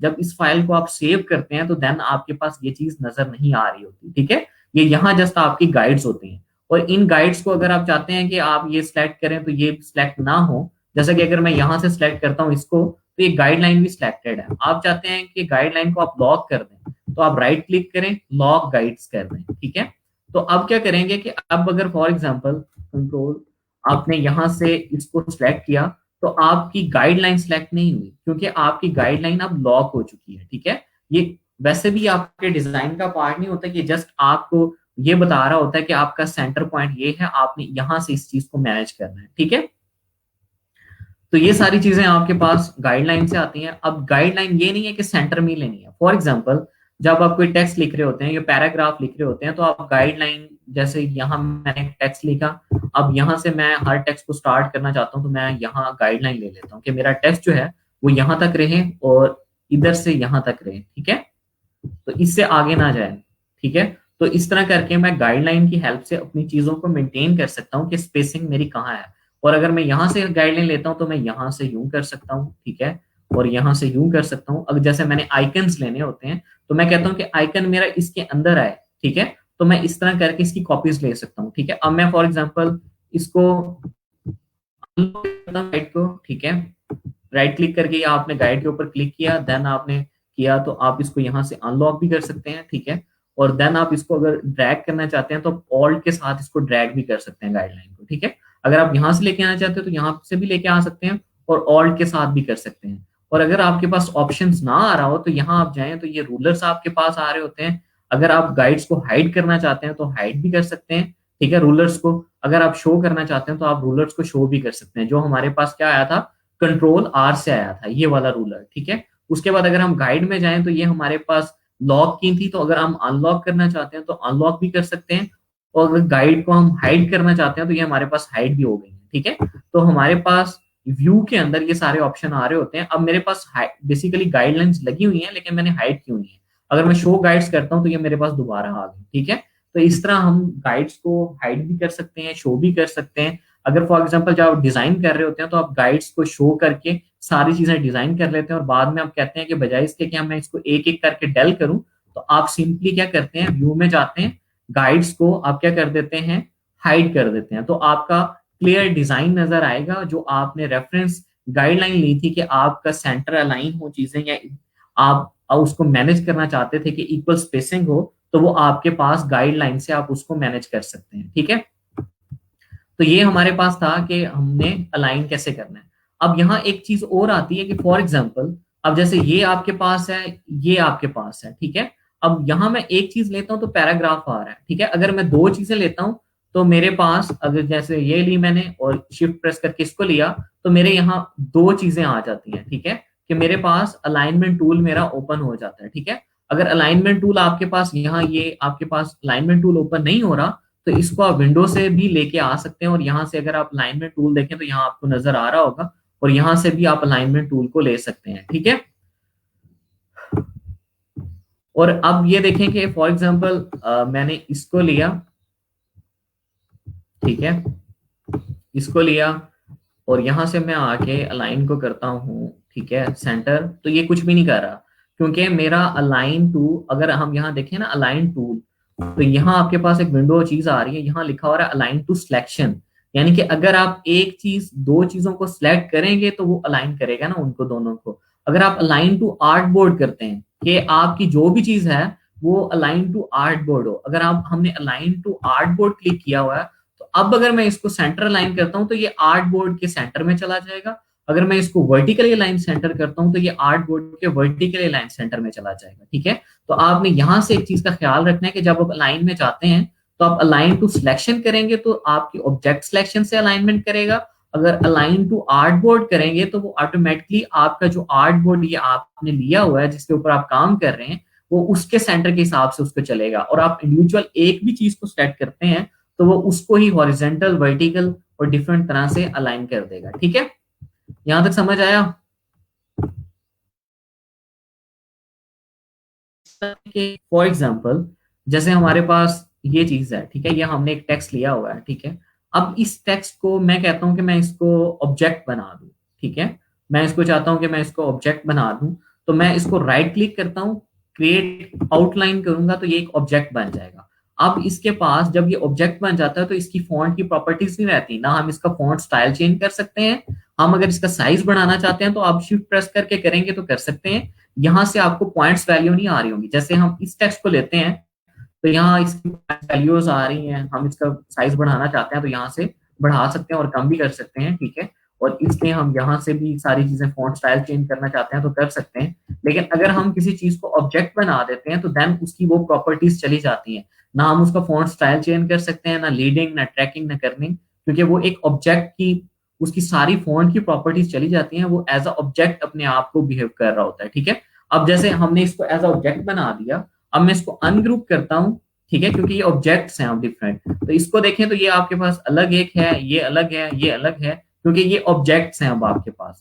अगर आप फॉर एग्जांपल इनके ऊपर आप देखें तो ये भी अब सेगमेंट लाइंस हैं और आपके पास एंकर पॉइंट है। अगर आप यहाँ से डायरेक्ट सिलेक्शन टूल लेते हैं तो ये अगर आप देखें तो यहाँ से आपके पास क्या है कि अगर मैं इस एंकर पॉइंट को क्लिक करता हूँ और इसको मैं यहाँ से यूं कर देता हूँ, या यहाँ से मैं इस एंकर पॉइंट को क्लिक करता हूँ, इसको मैं यहाँ यूं कर देता हूँ, तो आप अपने जो अल्फाबेट्स हैं उनको अगर ऑब्जेक्ट बनाना चाहते हैं, जो आपका फॉन्ट है उसको ऑब्जेक्ट बना के एंकर पॉइंट के साथ उसके साथ कुछ भी प्ले करना चाहते हैं तो आप कर सकते हैं। अब हम ये क्रिएट आउटलाइन करते क्यों है, ऑब्जेक्ट बनाते क्यों है? अक्सर होता है कि जब आप कोई चीज बनाते हैं और आप किसी चीज, किसी बंदे को जो आपका क्लाइंट होता है उसको वो चीजें डिलीवर करते हैं, अगर उसके पास वो फॉन्ट स्टाइल नहीं है तो वो अक्सर होता है कि आपका डिजाइन डिस्टर्ब कर देता है वो, क्योंकि उसके पास फॉन्ट स्टाइल नहीं होता है, ठीक है। तो आप इसलिए उस चीज को क्रिएट आउटलाइन करके दे देते हैं, एज अ ऑब्जेक्ट दे देते हैं। और एक चीज का ख्याल रखना है कि अगर आपको लगता है कि फ्यूचर में उसे कोई भी चेंजेस इसके अंदर चाहिए, ठीक है, यानी कि उस फॉन्ट स्टाइल के अंदर, पैराग्राफ के अंदर कोई चेंजेस चाहिए, तो आप इसकी एक कॉपी बना के साइड पे रख लें, ताकि ये ना हो कि बाद में आपको सारी चीजें दोबारा से करनी पड़े। क्योंकि आप ऑब्जेक्ट बना देंगे तो आप दोबारा से फॉन्ट में चेंज नहीं कर सकते। आप सेम फाइल में हैं उसी वक्त तो आप कंट्रोल जी करके बैक जा तो सकते हैं, ठीक है। ये मैं चला गया दोबारा, कंट्रोल जी में करता रहा, अंडू करता रहा, तो मैं इसके दोबारा उसी प्रॉपर्टी में आ गया, ठीक है। तो ये मेरे पास फॉन्ट स्टाइल आ गया। लेकिन जब मैं इसको सेव कर लेता हूँ और काफी दिन के बाद जब एक और दोबारा से फाइल ओपन करता हूँ तो मैं इसके फॉन्ट को फॉन्ट प्रॉपर्टी में नहीं लेके आ सकता, ये मुझे एज अ ऑब्जेक्ट ही बिहेव करेगा। इसलिए जब भी आपने कोई ऑब्जेक्ट बनाना है तो उस चीज को पहले आपने क्या कर लेना है, अलग से उसकी कॉपी बना के रख लेनी है कि अगर कल को आपको उसका फॉन्ट स्टाइल चेंज करना पड़े या कुछ करना पड़े तो आपको दोबारा से वो सारा टेक्स्ट ना लिखना पड़े और उसको सारी जस्टिफाई या उसके लीडिंग इफेक्ट, ट्रैकिंग इफेक्ट या उसका कलर डिफरेंट ना करना पड़े, ठीक है। ताकि आप उसको इजिली, आप उसको दोबारा से चेंज करना चाहें तो आप इजिली, आपके पास फॉन्ट प्रॉपर्टीज के अंदर ही टेक्स्ट हो और आप उसको चेंज कर सकें, ठीक है। यहां तक समझ आ गया? ठीक है। अब हम चलते हैं कि हमारे पास फाइल्स को सेव कैसे करते हैं, ठीक है। ये कल भी क्वेश्चन था, ठीक है। तो हम फाइल को सेव कैसे करते हैं? फाइल को बेसिकली जब आप सेव करते हैं तो आपके पास यहाँ सेव का ऑप्शन आ रहा है। तो सेव बेसिकली आपके पास जो सोर्स फाइल होती है, जैसे एआई फाइल है या ईपीएस फाइल है, तो वो आपके पास सोर्स फाइल्स हैं, ठीक है। तो अगर आप ऐड करते हैं, सेव करेंगे तो वो बाय डिफॉल्ट एआई फाइल आपको सेव करके दे देगा, जो कि सोर्स फाइल होती है, एडिटेबल फाइल होती है। अगर आप सेव एज क्लिक करते हैं, ठीक है, तो यहाँ आपके पास डिफरेंट ऑप्शन आ रहे होते हैं कि आप पीडीएफ फाइल करना चाहते हैं, ईपीएस करना चाहते हैं, इलस्ट्रेटेड टेम्पलेट करना चाहते हैं, एसवीजी करना चाहते हैं, या एसवीजी कंप्रेस्ड करना चाहते हैं। अगर फॉर एग्जांपल मैं एआई करता हूं तो मेरे पास बाय डिफॉल्ट जो वैसे ही सेव के बटन पे होती है तो वही हो जाती है। पीडीएफ करता हूं तो ये भी यहाँ एडिटेबल फाइल होती है, पीडीएफ फाइल को भी हम डॉक्स्ट्रेटर में एडिट कर सकते हैं। जो ईपीएस फाइल होती है वो थोड़ी सी हैवी फाइल होती है, यानी कि डेप्थ क्वालिटी फाइल होती है। अगर एआई को और ईपीएस को देखें वो एक तरह से सेम ही है, लेकिन एआई जो है वो क्वालिटी में थोड़ी सी डाउन होती है और उसका साइज थोड़ा सा कम होता है। यानी कि उस फाइल का साइज अगर 343 है, जिस तरह ये एक फाइल है, अगर मैं इसी चीज को ईपीएस में सेव करूं तो इसका साइज जो है वो 2 MB, 3 MB या 4 MB में भी जा सकता है। तो वो थोड़ी सी डेप्थ उसकी प्रॉपर्टीज में चली जाती है। ठीक है, तो ज्यादातर हम यूज कर रहे हैं वो इन्हीं चीजों को यूज कर रहे होते हैं कि डॉक्स्ट्रेटर की एआई फाइल, पीडीएफ और ईपीएस। ठीक है, एसवीजी फाइल जो है वो भी एडिटेबल फाइल होती है। ये जब हम इमेजेस को लेके आऊंगा और डिफरेंट आइकन्स को लेके आऊंगा तो वहां मैं इस चीज को क्लियर कर दूंगा। ठीक है, तो बेसिकली सेव एज करके आप सोर्स फाइल को कर सकते हैं। अगर आप कोई चीज को एक्सपोर्ट करना चाहते हैं, यानी कि आप जेपीजी पीएनजी करना चाहते हैं, तो इसमें आपके पास तीन ऑप्शन आते हैं: export for screen, save for web और एक्सपोर्ट एज। अगर आप एक्सपोर्ट फॉर स्क्रीन करते हैं, ठीक है, तो एक्सपोर्ट फॉर स्क्रीन करने से आपके जितने भी आर्ट बोर्ड आपने लिए होंगे, यानी कि आप यहाँ मल्टीपल आर्ट बोर्ड भी तो ले सकते थे, तो यहाँ आपके सारे आर्ट बोर्ड आ रहे होते हैं। आप जिस आर्ट बोर्ड को सिलेक्ट करते हैं वो आर्ट बोर्ड आपके पास यहाँ जेपीजे या पीएनजी में सेव हो जाता है। अब एक्सपोर्ट फॉर स्क्रीन हम करते क्यों है कि एक्सपोर्ट फॉर स्क्रीन जब हम करते हैं तो हमारे पास उसकी जो फाइल बनती है, जो हमारे पास सेव होती है, वो जो विड्थ और हाइट हमने आर्ट बोर्ड की ली होती है उसी में सेव होती है। ठीक है, अदरवाइज अगर हम सिंपल एक्सपोर्ट एज करें तो क्योंकि हमें वेक्टर फाइल बनती है तो वेक्टर फाइल में वो उसको कुछ परसेंटेज बढ़ा देता है, यानी कि उसके पिक्सल्स वैल्यू जो होती है वो बढ़ा देता है, वो उसको सेम साइज में नहीं रखता। अगर हमने कोई चीज 500 बाई 500 में बनाई तो अगर हम सिंपल एक्सपोर्ट एज करते हैं तो वो उसकी साइज को बढ़ा देता है। ये मैं अभी एग्जांपल दे के दिखाता हूँ सारी चीजों की। ठीक है, और अगर हम स्क्रीन करते हैं तो वो उसको एग्जैक्ट उसी डिमेंशंस में रखता है। और इसी तरह अगर फॉर एग्जांपल हम चाहते हैं कि हम फाइल को सेव करें, जेपीजी में करें या पीएनजी में करें या किसी चीज में भी करें, ठीक है, और उसका साइज कम हो, ये सेव फॉर वेब का मतलब ही है कि जब हम कोई चीज वेब के लिए बना रहे होते हैं या कोई चीज वेब के लिए सेव कर रहे होते हैं अपने आर्ट बोर्ड से, तो देन हम क्या करते हैं कि जिस तरह ये हमारे पास आर्ट बोर्ड है, इसमें से अगर हम कोई चीज सेव करना चाहते हैं तो इसकी जेपीजी में करना है या पीएनजी में करना है, किसमें करना है, आपने इसकी क्वालिटी आपने मैक्सिमम रख देनी है, यहाँ से इसकी क्वालिटी को 100 कर देना है। देन आप सेव करेंगे, ये 550 विथ 370 हाइट, ठीक है, इसको सेव करेंगे तो ये आपके पास सेव हो जाएगा, लेकिन इसकी फाइल का साइज कम होगा क्योंकि आपने इन चीजों को वेब के लिए यूज करना है। ठीक है, क्योंकि आपने इन चीजों को वेब के लिए यूज करना है। अगर वेब के ऊपर आप हैवी फाइल्स को लेके जाते हैं तो आपकी वेबसाइट की स्पीड जो है वो डाउन हो जाती है। तो आप उन चीजों को जो वेब के लिए बना रहे होते हैं तो सेव फॉर वेब करते हैं ताकि वो आपकी वेबसाइट इजिली जल्दी से लोड हो जाए और आपकी क्वालिटी भी कंप्रोमाइज ना हो और आपकी फाइल का साइज भी वो वेब के प्रॉपर्टीज के लिहाज से बना के दे दे। ठीक है, फॉर एग्जाम्पल अब मैं यहाँ टाइप कर देता हूँ, ठीक है, एक चीज, ये मैंने लिखा, कोई भी चीज मैंने लिखी, ठीक है। अब ये देखें, जैसे मैंने आपको पहले बताया था कि अब अगर मैं इसको सेव कर रहा हूँ, एक्सपोर्ट एज सिंपल करता हूँ, तो ये मेरे पास यहाँ मेरा फॉन्ट आ रहा है। मैंने कहा था कि जो चीज आपके आर्ट बोर्ड के अंदर होगी वो सेव होगी और जो बाहर होगी वो सेव नहीं होगी। अब मैं यहाँ आपको एक डेमो देता हूँ। फॉर एग्जाम्पल मैं इसको एक्सपोर्ट एज करता हूँ, ठीक है, इसको मैं JPG, PNG, CSS, tip file किसी में भी करना चाहता हूं तो मैं कर सकता हूँ। फॉर एग्जांपल मैं जेपैग के अंदर इसको सेव करता हूँ और मैं इसको डेस्कटॉप पे रख लेता हूँ। ठीक है, मैं इसको कह देता हूँ टाइपोग्राफी ही। ठीक है, अब यहाँ मैंने कोई ऑप्शन सेलेक्ट नहीं किया, यूज आर्ट बोर्ड, ये सिंपली ऑल है, रेंज इसकी कोई डिफाइन नहीं मैंने की। मैं इसको एक्सपोर्ट कर देता हूँ। ठीक है, मैंने एक्सपोर्ट किया तो ये मेरे पास एक विंडो ओपन हुई। इसमें मैंने कि मैं आरजीबी करना चाहता हूँ या सीएमवे के करना चाहता हूँ या ग्रे स्केल करना चाहता हूँ तो मैं यहाँ से सेलेक्ट कर सकता हूँ। इसकी क्वालिटी को मैं 10 बाई 10 कर देता हूँ और इसकी रेजोल्यूशन को मैं 300 ppi कर देता हूँ अगर मुझे अच्छी फाइल चाहिए। अब मैं इसको ओके करता हूँ तो ये मेरे पास कुछ डेस्कटॉप पे यूं सेव हुआ है। मैं अभी आपको दिखाता हूँ। ठीक है, ये मेरे पास कुछ यूं सेव हुआ है।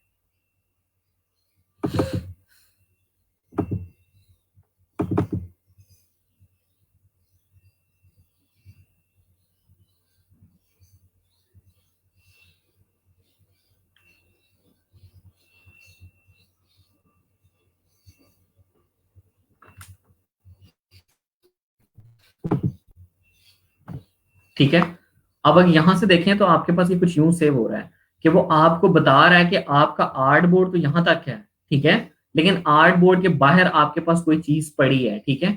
तो उसने आपको क्या कहा कि आपकी जो चीज है वो यहां तक है। अगर फॉर एग्जाम्पल मैं इसी चीज को यूं कर देता हूं कि मैं कहता हूं कि मैं इस चीज को क्लिप कर लेता हूँ। क्लिप क्या चीज होती है कि आप फॉर एग्जांपल अगर किसी चीज में से कोई इमेज है या कोई चीज है उसको क्लिप करना चाहते हैं। फॉर एग्जांपल ये मैंने लिया ऐसे एक रेक्टेंगल, वो रेक्टेंगल मेरा फ्रंट पे होना चाहिए। इसका मैं कलर थोड़ा सा चेंज कर देता हूँ ताकि आपको पता चले कि अगर मैं किसी चीज में से कोई चीज लेना चाहता हूँ, जैसे ये मेरा टेक्स्ट है, मैं कहता हूँ कि जो मेरा टेक्स्ट आर्ट बोर्ड के ऊपर आ रहा है वो मेरे पास रहे और बाकी मेरे पास ना रहे। तो मैंने एक रेक्टेंगल लिया और वो उतनी चीज के ऊपर रख लिया जो चीज मुझे चाहिए, ठीक है, और ये फ्रंट के ऊपर है और ये बॉटम पे है, ठीक है।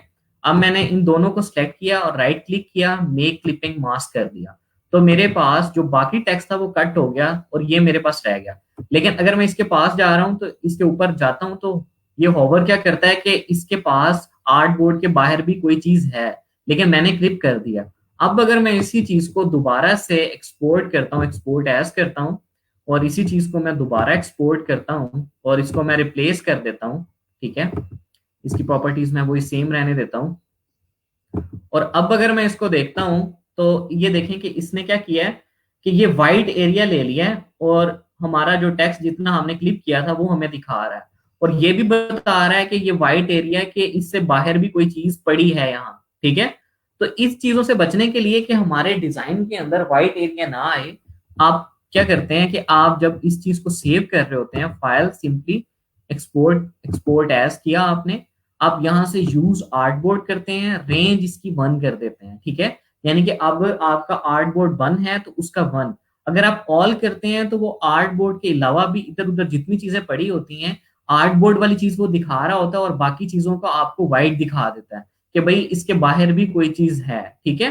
तो अगर आप उसकी रेंज कर देते हैं तो जो आर्टबोर्ड के अंदर आपकी चीज होती है वो उसी को सेव करता है। अब अगर मैं इसको सेव करता हूं, ठीक है, मैं इसको सेव करता हूं तो ये आपके पास कुछ, ठीक है,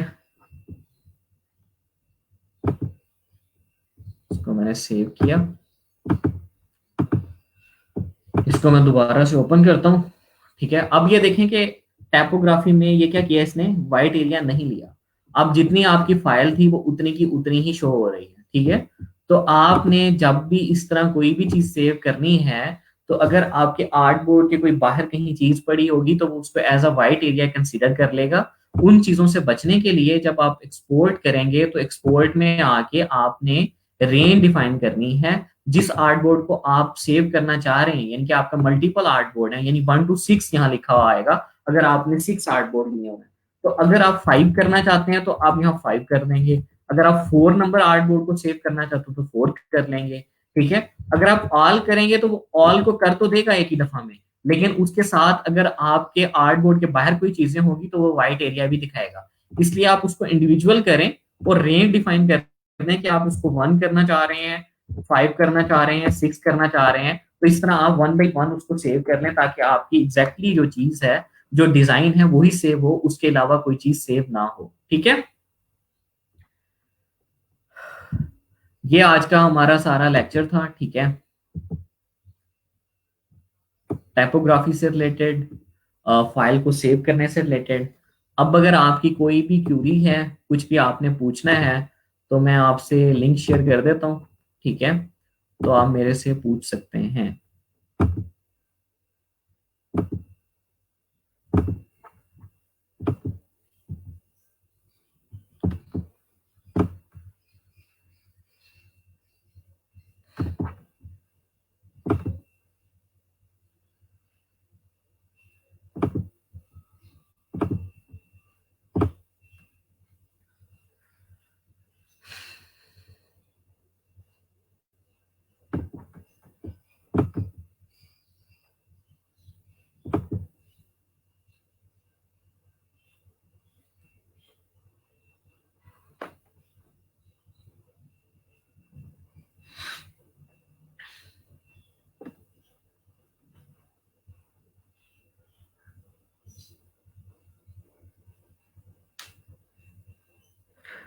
फराज अली बेग, अभी हमारे पास आधा घंटा मजीद है।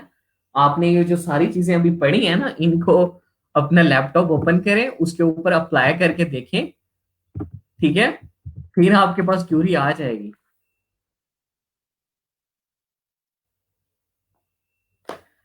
यार वो मैं कर दूंगा, अभी अभी कर दूं।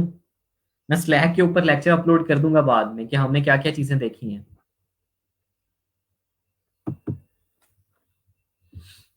ठीक है,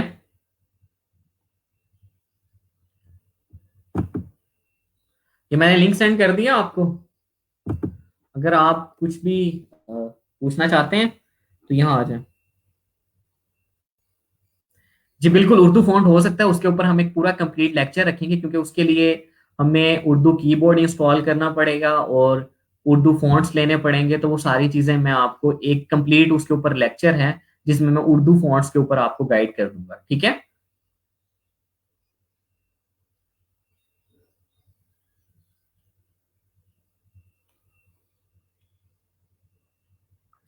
रहमान खालिद, मुझे लगता है कि आप आज फर्स्ट टाइम आए हैं लेक्चर में। कोर्स आउटलाइन हम फर्स्ट लेक्चर में डिस्कस कर चुके हैं, हमने क्या क्या चीजें पढ़नी है। इसके अलावा अगर आप स्लैक पे हैं तो वहां भी कोर्स आउटलाइन है। ठीक है, और रिक्वेस्ट है मेरी कि आप लेक्चर्स को सुना करें सारों को। मुझे लग रहा है कि आपने आज फर्स्ट लेक्चर लिया है, जैसे जो आपके क्वेश्चंस है ना, ये फर्स्ट लेक्चर वाले हैं।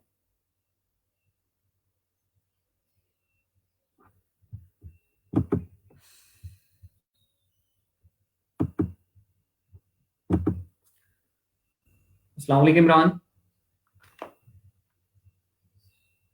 अस्सलाम वालेकुम इमरान, आपको मेरी आवाज आ रही है? अच्छा, ये मैं सबके सबसे कह रहा हूँ कि अपने अपने लैपटॉप्स ऑन करें, जो चीजें हमने की हैं इसको बैठ के करें। ठीक है, बाद में फिर आपकी क्यूरीज आती हैं।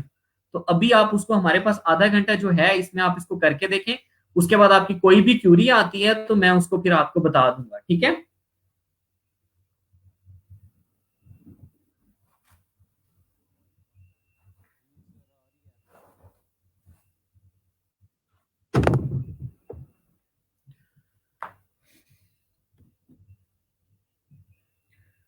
ठीक है रहमान खालिद, कोई बात नहीं। तो फर्स्ट लेक्चर जो है ना उसको एक दफा देख लें, तो आपकी सारी चीजें जो ये वाली हैं ये कंप्लीट हो जाएंगी। ठीक है, अस्सलाम वालेकुम आदिल खान। वालेकुम सलाम। सर मेरे ना इसमें आदिल, 3 आवाज क्वेश्चन आ हैं। रही है आपको मेरी?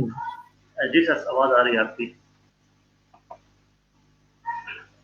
जी सर जी। इसमें सर मेरे 3 क्वेश्चन हैं। पहला तो जी ये जी कल पूछें। आपने बताया था टाइप होना पार्ट टूल।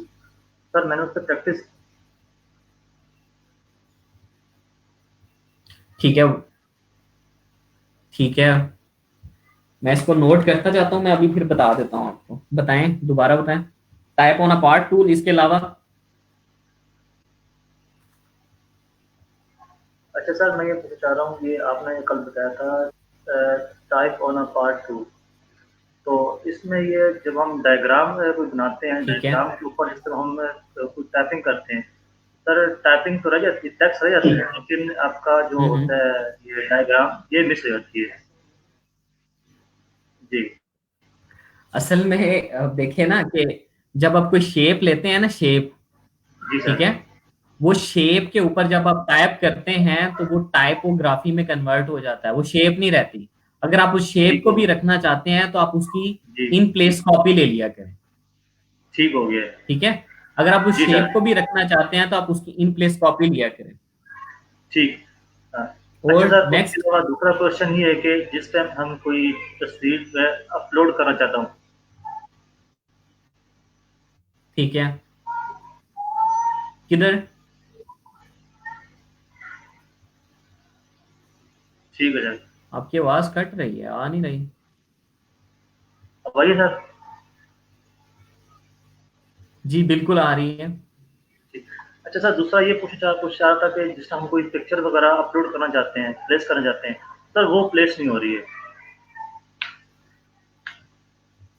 मतलब असल आपने में कोई हमारा काम उसके वगैरह ऊपर अभी करना हो। लेक्चर ही नहीं गया ना। अच्छा।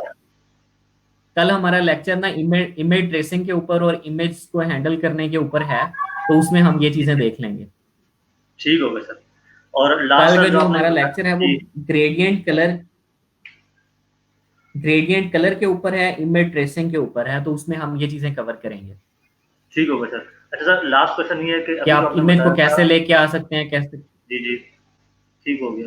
लास्ट हाँ क्वेश्चन जी, ये हाँ जो जी, हाँ जी, आपने फॉन्ट को जो ऑब्जेक्ट में जो कन्वर्ट किया था, उसको थोड़ा काइंडली थोड़ा दोबारा एक्सप्लेन कर दीजिएगा। जी जी, ठीक है, मैं अभी कर जी देता हूँ। सर। असल में बेसिकली होता ये है कि आप जब कोई भी टेक्स्ट लेते हैं ना, ठीक है, ये आपने लिया, तो ये आपके पास अभी इंस्टॉल है, तो आपके पास ये शो हो रहा है। जब आप ये जी सोर्स फाइल क्लाइंट को देते हैं तो वहां उसके पास अगर इंस्टॉल ना हो, तो ये आपके डिजाइन को थोड़ा सा डिस्टर्ब कर देता है। तो बजाय इसके कि वो फॉन्ट प्रॉपर्टीज हो, आप उसको राइट क्लिक करते हैं, ठीक है, उसको क्रिएट आउटलाइन कर देते हैं आप, ठीक है। ठीक आपने हो गया। क्रिएट आउटलाइन किया तो ये आपके पास ऑब्जेक्ट बन गया। जब ऑब्जेक्ट बन जाता है तो फिर इसके पास टाइपोग्राफी वाली प्रॉपर्टीज नहीं रहती कि आप इसका फॉन्ट स्टाइल चेंज नहीं कर सकते, ठीक है। ठीक है। आई समझ? जी सर। जी सर। Okay sir. ठीक है। और इसके ठीक है अलावा सर। फॉर जी। एग्जांपल, अगर राइट क्लिक करके क्रिएट आउटलाइन करते हैं, या आप ऑब्जेक्ट में चले जाते हैं, ऑब्जेक्ट में जाके आप इसको एक्सपैंड कर देते हैं, तो आप ये दोनों तरह से इसको ऑब्जेक्ट बना सकते हैं। राइट क्लिक करके क्रिएट आउटलाइन भी कर सकते हैं और ऑब्जेक्ट में जाके इसको एक्सपैंड भी कर सकते हैं, ठीक है। और इसके ठीक अलावा हो जब आप इसको सिलेक्ट करते हैं, अब ये आपके पास ऑब्जेक्ट है, तो आप इसको अनग्रुप करते हैं, तो ये आपके पास एक एक चीज है अब, ठीक है, जो आपके पास ठीक। अब ये सेगमेंट लाइंस और एंकर पॉइंट्स बन चुके हैं, ठीक है। अब जी अगर सर। फॉर एग्जांपल आपने डायरेक्ट सिलेक्शन टूल लेना है और किसी भी एंकर पॉइंट के ऊपर प्ले करना है, तो आप यहां से कर सकते हैं, यानी कि अपने टेक्स्ट को आप एडिट कर सकते हैं, ठीक है, अपनी मर्जी से। ठीक हो गया सर। ठीक है। ओके, हाँ ओके जी। सर। ओके, और थैंक यू, अल्लाह हाफिज़। ओके, ओके, अल्लाह हाफिज। अस्सलाम वालेकुम इमरान, क्या पूछना है आपने? इमरान आप लाइव आते हैं, पूछते कुछ नहीं है। आपने माइक को अनम्यूट करें, फिर आवाज आएगी, आपने म्यूट किया हुआ है इसलिए आपकी आवाज नहीं आ रही। हाँ जी इमरान, पूछें।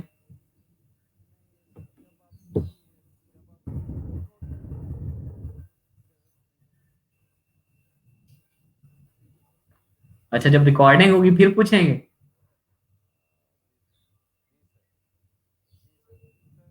चलें, ठीक है, ठीक है, कोई नहीं, कोई नहीं। चलें, ठीक है, ठीक है, कोई इशू नहीं। ओके।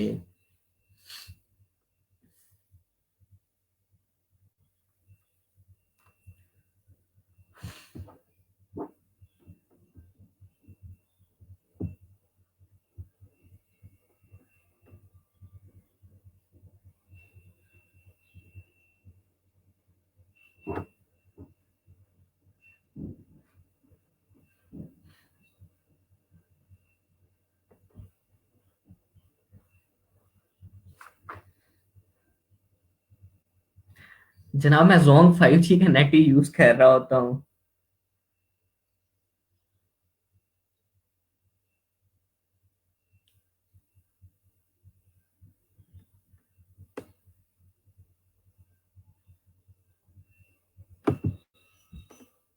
अस्सलाम वालेकुम हिना। हाँ जी, क्या पूछना है आपने? मेरी आवाज़ आ रही है? जी जी, जी बिल्कुल आ रही है। सर मैंने ये पूछना था, जब हम कोई एक शेप बनाते हैं ना, तो मतलब पेन टूल चूज़ करके, तो जब हम दूसरी शेप बना रहे होते हैं ना, तभी जी जी, तो वो उसके एंकर पॉइंट सेलेक्ट कर लेता है। तो मतलब सर, जब पहली शेप बनाई है जी तो हम उसको बिल्कुल। लॉक करें? हाँ, तो ये मैंने उस दिन बताया था ना कि जब आप एक शेप बना लेते हैं, फॉर एग्जांपल ये मैंने तो पेन वो टूल से एक शेप बनाई, ठीक है। जी सर। जब इसके ऊपर आप दोबारा से लेके आते हैं कि इसके ऊपर आपने कोई चीज बनानी है, तो ये इसको डल कर देता है, ठीक है। इससे बचने के लिए आप लेयर्स में जाते हैं और इस जी सर। लेयर को आप लॉक कर देते हैं। फर्स्ट लेयर को लॉक नहीं करना, जो लेयर जी आपकी सिलेक्टेड है इस टाइम, ये हमने सेलेक्ट किया हुआ है, इसको आपने लॉक कर देना। देन आप इसके ऊपर आके क्लिक करेंगे और कोई भी चीज बनाएंगे, ठीक है। सॉरी, एक मिनट। जी सर, समझ आ गई। ठीक है, जी सर। ठीक है, लॉक करके देन आप करेंगे तो फिर आपकी हो जाएगा ये। ओके। जी सर, समझ आ गई। और सर हम आर्ट बोर्ड की सर इसको मैंने विड्थ लॉक कर दिया। हाँ सर आर्ट बोर्ड की हम डिफरेंट विड्थ्स हाँ जी ले हाँ जी सकते हैं? आर्ट बोर्ड हमने 3 लिए हैं या 4 लिए हैं, तो उनकी जी, हम बिल्कुल ले, डिफरेंट चलें, सही है सर। बिल्कुल डिफरेंट ले सकते हैं। जैसे ये मैंने एक आर्ट बोर्ड लिया हुआ है, आपने एक आर्ट बोर्ड ये लिया, ठीक है, अपनी मर्जी से ड्रॉ कर दिया। अब इसको जी, यहाँ से आप विड्थ करना चाहते हैं या हाइट को इंक्रीज करना चाहते हैं और इसका कम रखना चाहते हैं तो कर सकते हैं। आप इसको सिलेक्ट करें, इसको कम या ज्यादा करना चाहते हैं तो कर ठीक हो गया। सकते हैं। अगर आप यहाँ से प्रॉपर्टीज में चले जाते हैं तो इसको विड्थ और हाइट भी दे सकते हैं, और डबल क्लिक करके भी आपके पास यहाँ सारी प्रॉपर्टीज आ रही होती हैं, देन भी आप कर सकते हैं। ठीक हो गया सर। ओके। जी सर। और सर आपने बताया था कि हम जब प्रिंटिंग के लिए यूज़ करते हैं तो SMY के यूज़ करते हैं, तो सर ये डिफरेंस क्यों है? RGB क्यों नहीं यूज़ कर सकते? CMY के यूज करते हैं, जी सर, तो ठीक है। हम RGB क्यों CMY नहीं के यूज़ इसलिए यूज करते हैं कि हमारे अगर मैं बताता हूँ। जब हम जाते हैं ना कि प्रिंटर वालों के पास जाते हैं, तो अगर हम वहां देखें तो उनके पास कलर टूनर पड़ा होता है जिसमें वो कलर्स को फिल कर रहे होते हैं। तो उसमें 3 तरह के कलर होते हैं, यानी कि सेन होता है, मेजेंटा होता है, येलो होता है, ठीक है। तो CMY के कलर्स होते हैं हमारे पास, ठीक है। तो RGB प्रिंटर्स नहीं होते, तो वो आपकी क्वालिटी जो है ना वो डाउन कर देता है। अगर आप RGB में लेके जाएं तो आप एग्जैक्टली जो कलर आपने रखे होते हैं वो कलर नहीं आपके पास आ रहे होते। तो इसलिए आप प्रिंटिंग के लिए जब कोई चीज बनाते हैं तो आप उसको CMYK में बनाते हैं, क्योंकि आपका प्रिंटर CMYK को सपोर्ट करता है। जी सर। ओके। जी सर, एक और क्वेश्चन है लास्ट। सर हाँ हम जी जी, फ़ोटोशॉप और पूछे पूछे। इलस्ट्रेटर 2 अलग चीज़ें यूज़ करते हैं, मतलब इनमें डिफरेंस क्या है? एक ही चीज़ नहीं यूज़ कर सकते? हाँ, ये मैंने पहले दिन बताया था कि इसके अंदर डिफरेंस ये है कि जब हम फोटोशॉप को यूज करते हैं तो फोटोशॉप बेसिकली आपका रेस्टर बेस इमेज है, और जब हम एडोब को करते हैं तो वो आपका वेक्टर बेस है, ठीक है। यानी कि वो रेस्टर बेस है आपका फोटोशॉप और ये वेक्टर बेस है। इसमें आप जो चीज बनाते हैं इसको आप जूम करें तो ये स्ट्रेच नहीं होती, जब फोटोशॉप में करते हैं तो वो आपकी स्ट्रेच हो जाती है।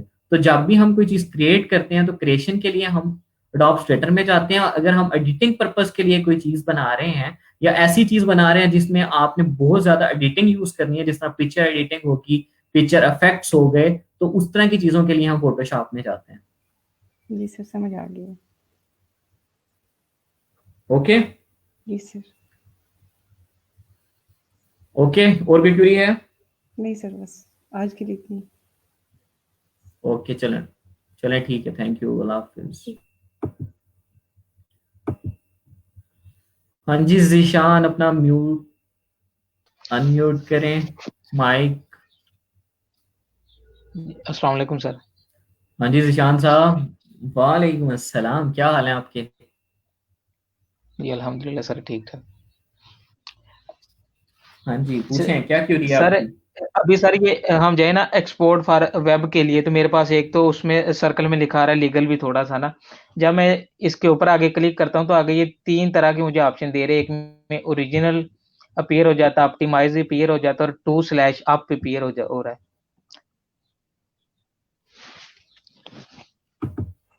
जैसे फॉर एग्जांपल फाइल में जाता हूँ, एक्सपोर्ट सेव फॉर वेब में जाता हूँ, ठीक है। तो जी जी यहाँ सर। आपके पास क्या चीजें आ रही हैं? सर हाँ ये जी। जिस तरह आपके पास में ऊपर आ रहा है, ये ऑप्टिमाइज आ रहा है, ओरिजिनल आ रहा है, और 2 अप आ रहा है। तो इसमें से किस में से क्लिक करेंगे, ये भी तो थोड़ा सा आप बता इसको दें ऑप्टिमाइज कर, ये ऑटोमेटिकली आप। बाय और डिफॉल्ट आपके पास ऑप्टिमाइज ही आ रहा होता है, तो आप इसको ऑप्टिमाइज ही करते हैं ताकि आपकी जो चीजें ऑलरेडी हैं वो उसको उसी तरह करके दे आपको। और सर ये एक और ये चीज इधर कलर्स में आ रहा है 256 लिखा हुआ, तो इसको हमने कुछ छेड़ना वेड़ना है या कोई नहीं? किधर कलर में? इधर किसी चीज को नहीं छेड़ना आपने। इधर ये सारी प्रॉपर्टी जस्ट आपने आके यहाँ सेव करना है। ठीक हो इधर गया। बस इस चीज को सेरना है कि आपने जेपीजी करनी है या पीएनजी करनी है, क्वालिटी हाई कर देनी है, ठीक है। अगर ब्लर इफेक्ट आप देना चाहते हैं तो इसको ब्लर करना चाहते हैं तो वो कर दें, अदरवाइज आप इसको बस आके सेव कर लेते हैं। बेसिकली आपने जो चीज डिजाइन की होती है आप उसको लो क्वालिटी, यानी कि आप लो फाइल साइज के अंदर अगर सेव करना चाहते हैं तो आप सेव फॉर वेब करते हैं। ओके। जी सर। जी। हाँ जी, और कोई क्यूरी? जी और कोई नहीं सर। चलें ठीक है, थैंक यू, अल्लाह हाफिज। अस्सलाम वालेकुम जवाद, अपने माइक को अनम्यूट करें, म्यूट कर रखा है आपने, माइक म्यूट है आपका। जी अब आ रही है आवाज़? कैसे हैं आप, ठीक हेलो। है? जी बिल्कुल आ जी रही अलग है। है। जी अलग है। अच्छा सर, हाँ जी। मेरे एक दो सवाल हैं। एक तो ये मेरा हाँ एक्सपोर्ट जी। में ना डायरेक्ट एक्सपोर्ट करता हूँ ना, तो वो डायरेक्ट ये फाइल नहीं ऑप्शन नहीं आती कि सेव एज वेब और इस किस्म की ऑप्शन। मैं स्क्रीन शेयर करूँ अगर आपको? आप 2014 यूज कर रहे हो? जी कर दें। आप 14 वर्जन यूज कर रहे होंगे डॉक्टर का, इसलिए नहीं आ रही।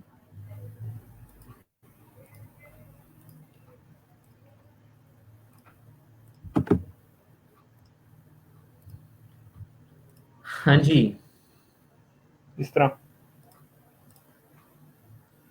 ये तो एक्सपोर्ट एज है, ठीक है। आप यहाँ फाइल में जाएं, फाइल में जाएं,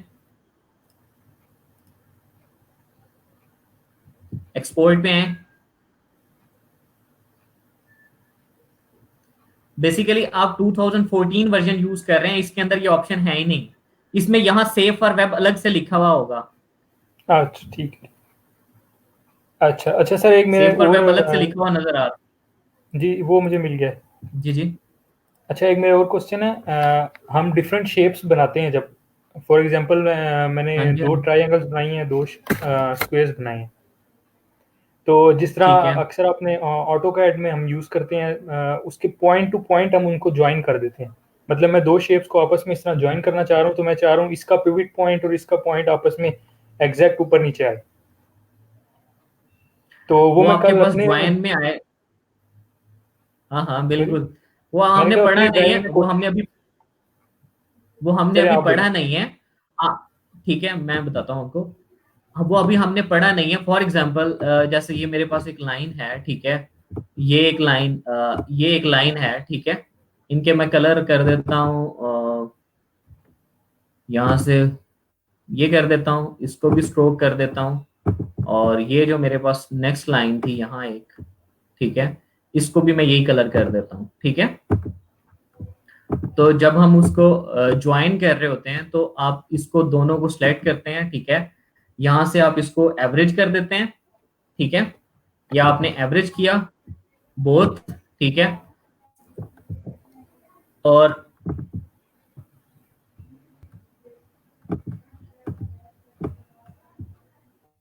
ठीक है, और इसको राइट क्लिक किया, आपने इसको ज्वाइन कर दिया, ज्वाइन किया है, तो ये उसने एक दोनों चीजों को आपस में एक लाइन ले लिया। अगर आप एवरेज करके करते हैं, तो वो दोनों को एक ही इंटरसेक्ट के ऊपर ज्वाइन कर देता है। ये हमारा कंप्लीट इसके ऊपर लेक्चर है, क्योंकि हमारे पास यहाँ ज्वाइन टूल है बकायदा, ठीक है।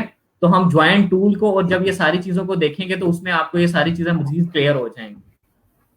ठीक है ठीक। मैं मुझे कल जरा प्रॉब्लम हो रही थी वो ज्वाइन करते हुए। वो अब साथ साथ ही चलनी है ना सारी चीजें, एक ही दिन नहीं में वो नहीं मुझे पढ़ नहीं पता था लेंगे। इसमें ज्वाइन टूल ठीक भी है। है, ठीक है। ठीक है। ज्वाइन टूल है। और चाहे फिलहाल ठीक है। चलें थैंक यू। ठीक है, ओके। ओके, थैंक यू, अल्लाह हाफिज।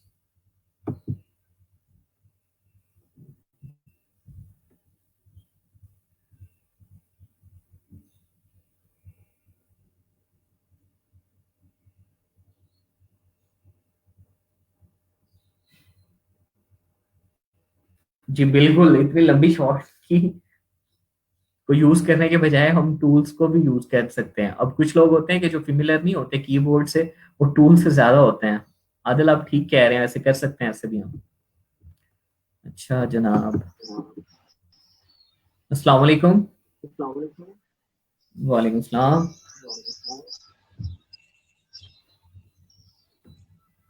आपकी आवाज नहीं आ रही, मेरी आवाज रिपीट होके आ रही है।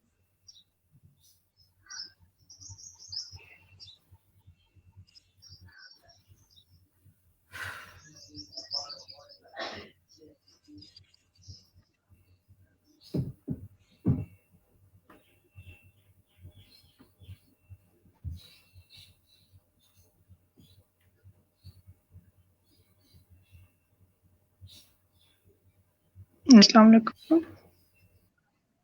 वालेकुम सलाम। एक इशू पर सवाल है इसमें कि जब ये ऑनलाइन क्लास होती है जी तो जी सम टाइम इंटरनेट के इशू की वजह से या किसी और डिस्टरबेंस की वजह से जी। लाइव नहीं होता, तो उस वजह से अटेंडेंस का जो इशू आता है तो एंड पे शार्ट हो जाएगी अटेंडेंस, को कैसे मतलब लगाएं उसी टाइम पे? आप देखें ना कि वहां लिखा हुआ है कि आप मेरे ख्याल में रात 12 बजे तक लगा सकते हैं, मेरे जहां तक मुझे आइडिया है। यहाँ अगर आप चाहें ना तो ये यहाँ मेंशन किया हुआ है कि lecture which is from 1 to 3 p.m. Google Form attendance, you have fill your attendance daily through this Google Form। नहीं, ये ड्यूरिंग लेक्चर ही कर सकते हैं आप। अगर आप नहीं करते ना, तो अगर आपने सीन किया होता है ना, तो मेरे ख्याल है कि लैब मैनेजर आपको थोड़ी सी ये देता है कि अगर आपने सीन किया है लेक्चर तो वो आपके अटेंडेंस में भी मार्क कर देता है।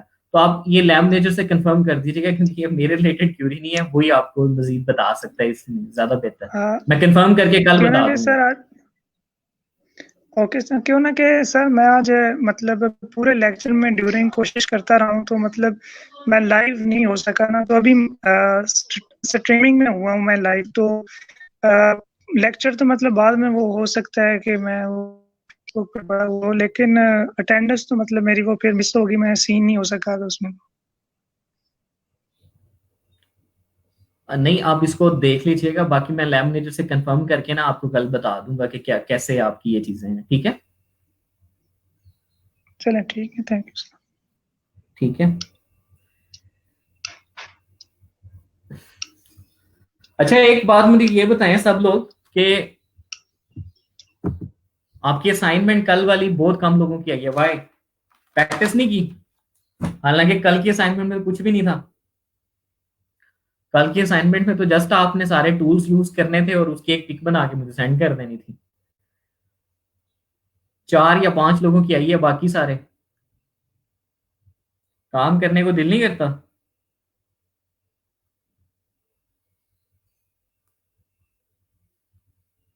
बोलते नहीं हो।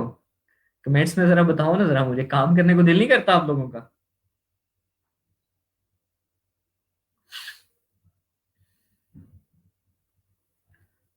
कोई ऐसे शहजादे शहजादियां भी हैं जिन्होंने अभी तक सॉफ्टवेयर इंस्टॉल नहीं किया?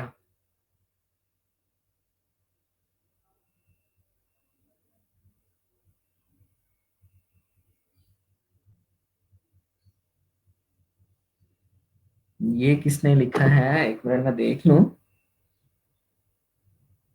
नहीं, केवल वो आपको नहीं मिल सकता, वो एक ही लैपटॉप पे यूज होता है।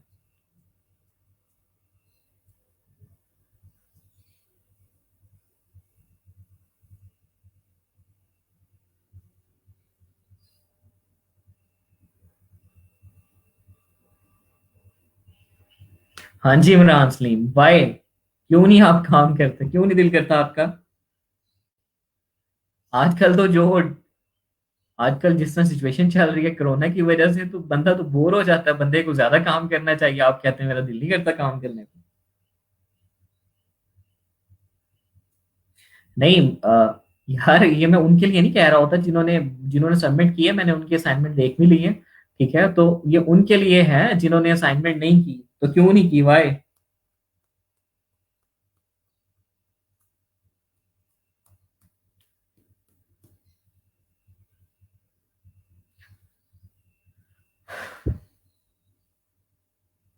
एक बात हमेशा याद रखा करें कि जब भी आप किसी काम को करने के लिए जाते हैं ना, तो स्टार्ट में आपको रोकने वाले भी बहुत लोग होते हैं, और आप खुद जब रुक जाते हैं तो फिर आप कभी भी कामयाब नहीं हो सकते।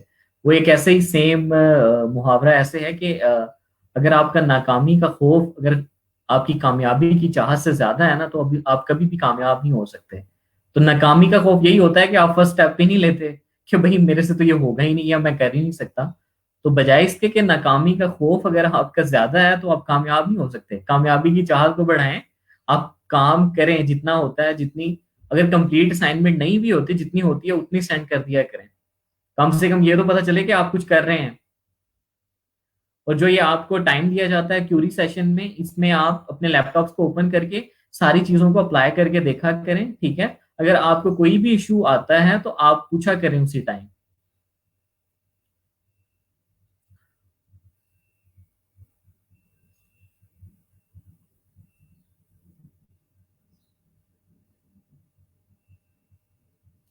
अच्छा, मैं आपको असाइनमेंट आपकी बता देता हूँ। आज की जो आपकी असाइनमेंट है, ठीक है, आपकी असाइनमेंट ये है कि आपने टाइपोग्राफी का यूज करते हुए और डिफरेंट शेप्स का यूज करते हुए टाइपोग्राफी का अच्छे से यूज करना है, फॉन्ट्स को इंस्टॉल करके देखना है।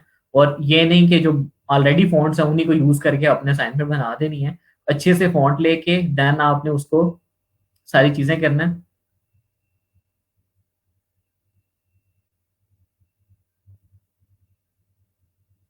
ठीक है, तो ये सारी चीजें आपने एक असाइनमेंट बनानी है और एक आपको मैं बुक सेंड करूंगा, ठीक है, 101 गिग आइडियाज के रिलेटेड। ठीक है, आपने उसको रीड करना है और उसमें से जो आपके इंटरेस्ट हैं, जो आपको लगता है कि आप ये कर सकते हैं, आपने उनको एक फाइल के अंदर बना के मुझे सेंड करना है। ठीक है, वो आपने बुक रीड करनी है सबने। आदिल, कल से हम फ्रीलांसिंग की तरफ ही जा रहे हैं। कल हम बस थोड़ा सा लेक्चर लेंगे ग्राफिक्स रिलेटेड, उसके बाद फौरन फ्रीलांसिंग की तरफ मूव कर जाएंगे। और हमारे अब अगले जो नेक्स्ट 3 डेज हैं, ठीक है, कल के लेक्चर में हम थोड़ा सा ग्राफिक देखेंगे, हाफ लेक्चर हम फ्रीलांसिंग की तरफ जाएंगे। और अगले जो उससे 2 लेक्चर हैं उसमें हमने टोटली फ्रीलांसिंग की तरफ जाना है। ठीक है, जैसे मैंने आपको पहले बताया भी था कि हम 2 दिन या 3 दिन ग्राफिक पढ़ा करेंगे और 2 दिन हम फ्रीलांसिंग को लेके चलेंगे, क्योंकि अभी तक हमने कोई चीज पढ़ी नहीं है, अभी तक हम टूल्स को देख रहे हैं।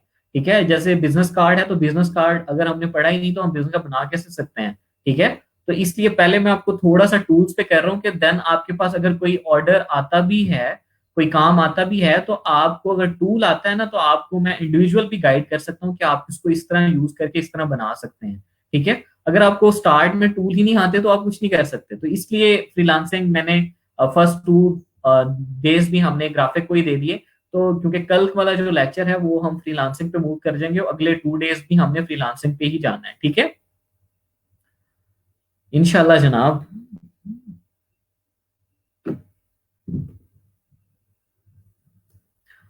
आदिल खान, आपको क्लियर हो गया? बस ऐसे ही मोटिवेट रहना है, जैसे कह रहे हो ना कि काइंडली साथ थोड़ा सा फ्रीलांसिंग, जब फ्रीलांसिंग स्टार्ट हो तो ऑर्डर्स ही ऑर्डर्स हो। ठीक है, तो आपकी मोटिवेशन चाहिए, इंशाल्लाह सब कुछ हो जाएगा।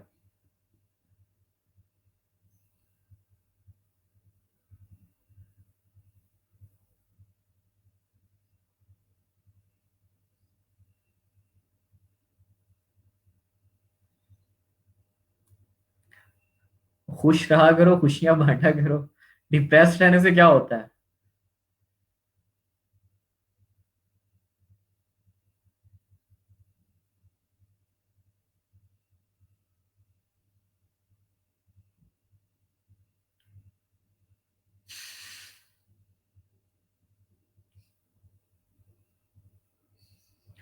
अच्छा, आखिरी 5 मिनट हैं, कोई क्यूरी है किसी की? और अदिल, आपने कोई क्यूरी नहीं की?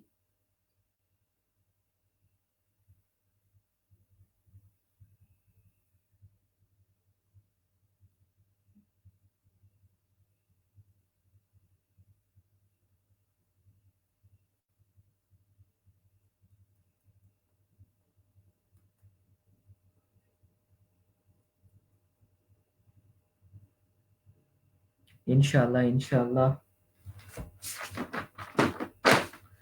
ठीक है, अब ये चीज याद रखनी है कि बुक भी रीड करनी है और आपने टाइपोग्राफी का अच्छे से यूज करके कोई भी चीज डिजाइन कर देनी है। और जो आर्ट बोर्ड लेना है, आर्ट बोर्ड का साइज आपने लेना है 550x370।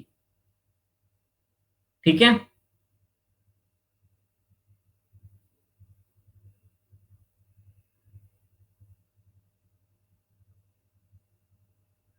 चलें, अच्छी बात है आदल।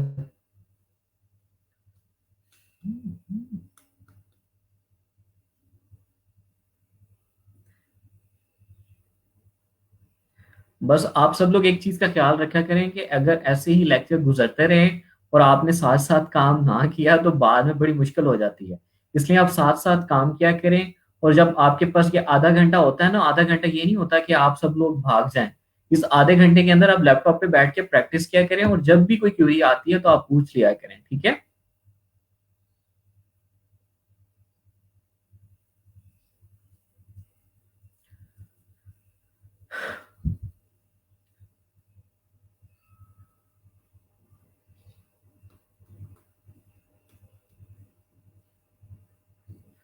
अच्छा, आपने मुझे लगता है फर्स्ट लेक्चर नहीं लिया। फर्स्ट लेक्चर में वैसे मैंने बड़े अच्छे से, सेकंड लेक्चर में सॉरी, सेकंड और थर्ड में मैंने ये सारी चीजें बताई हैं कि आपने आर्ट बोर्ड को कैसे करना है। तो आप उसके स्टार्ट वाले 5 to 10 मिनट देखेंगे तो आपको उसमें भी पता चल जाएगा, वरना मैं अभी आपको यहाँ से दोबारा बता देता हूँ कि आप फाइल में जाएं, न्यू फाइल लें, तो यहाँ आपके पास एक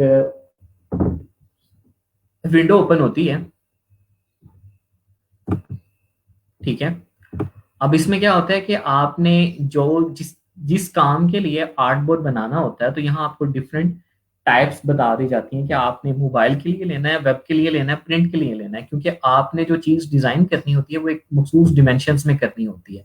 तो ये आप उसके रिलेटेड आपको बता रहा होता है। जिस आप प्रिंट पे जाते हैं, तो अगर आप A4 के ऊपर प्रिंट करना चाहते हैं, B5 पे करना चाहते हैं, या B4 पे या A3 पे करना चाहते हैं, तो ये सारी चीजें आपको यहाँ आ रही होती हैं, ठीक है। उसके अलावा अगर फॉर एग्जाम्पल अगर आप यहाँ से वेब पे जाना चाहते हैं, तो वेब में तो यहाँ होता है कि मल्टीपल आर्टबोर्ड आ रहे होते हैं। ये कलर मोड के, अगर आपने प्रिंटिंग में जाना तो CMYK के, अगर आपने डिजिटली जाना है तो RGB, ठीक है। देन आपके पास रेजोल्यूशन आ रही होती है कि आप जितनी ज्यादा रेजोल्यूशन रखते हैं उतनी ही ज्यादा आपकी क्वालिटी हाई होती है, ठीक है। और उसके अलावा यहाँ आपकी फाइल का नेम आ रहा होता है कि क्या है। अगर आप इसको क्रिएट करते हैं तो देन आपके पास कुछ यूं बन के आ जाता है, ठीक है। या आपके पास एक आर्ट बोर्ड बन के आ गया। देन आपने इसको दोबारा से कोई एडिट करना है तो आप सिंपली यहाँ से डॉक्यूमेंट सेटअप में जाते हैं, यहाँ से ब्लेड लाइन वगैरह इसकी करनी है, इसका यूनिट चेंज करना है, ठीक है। एडिट आर्ट बोर्ड पे क्लिक करें तो ये आर्ट बोर्ड आपका सिलेक्ट हो गया, ठीक है। आप इसको एडिट करना चाहते हैं ड्रैग करके तो वहां से भी कर सकते हैं। अदरवाइज यहाँ से विड्थ हाइट चेंज करना चाहते हैं तो यहाँ से भी कर सकते हैं। अदरवाइज इसको डबल क्लिक करें तो यहाँ से भी आप इसको X axis Y axis change करना चाहते हैं, विड्थ हाइट चेंज करना चाहते हैं तो यहाँ से भी आप कर सकते हैं, ठीक है। तो ये बेसिकली आपका आर्ट बोर्ड होता है। ओके आदिल खान,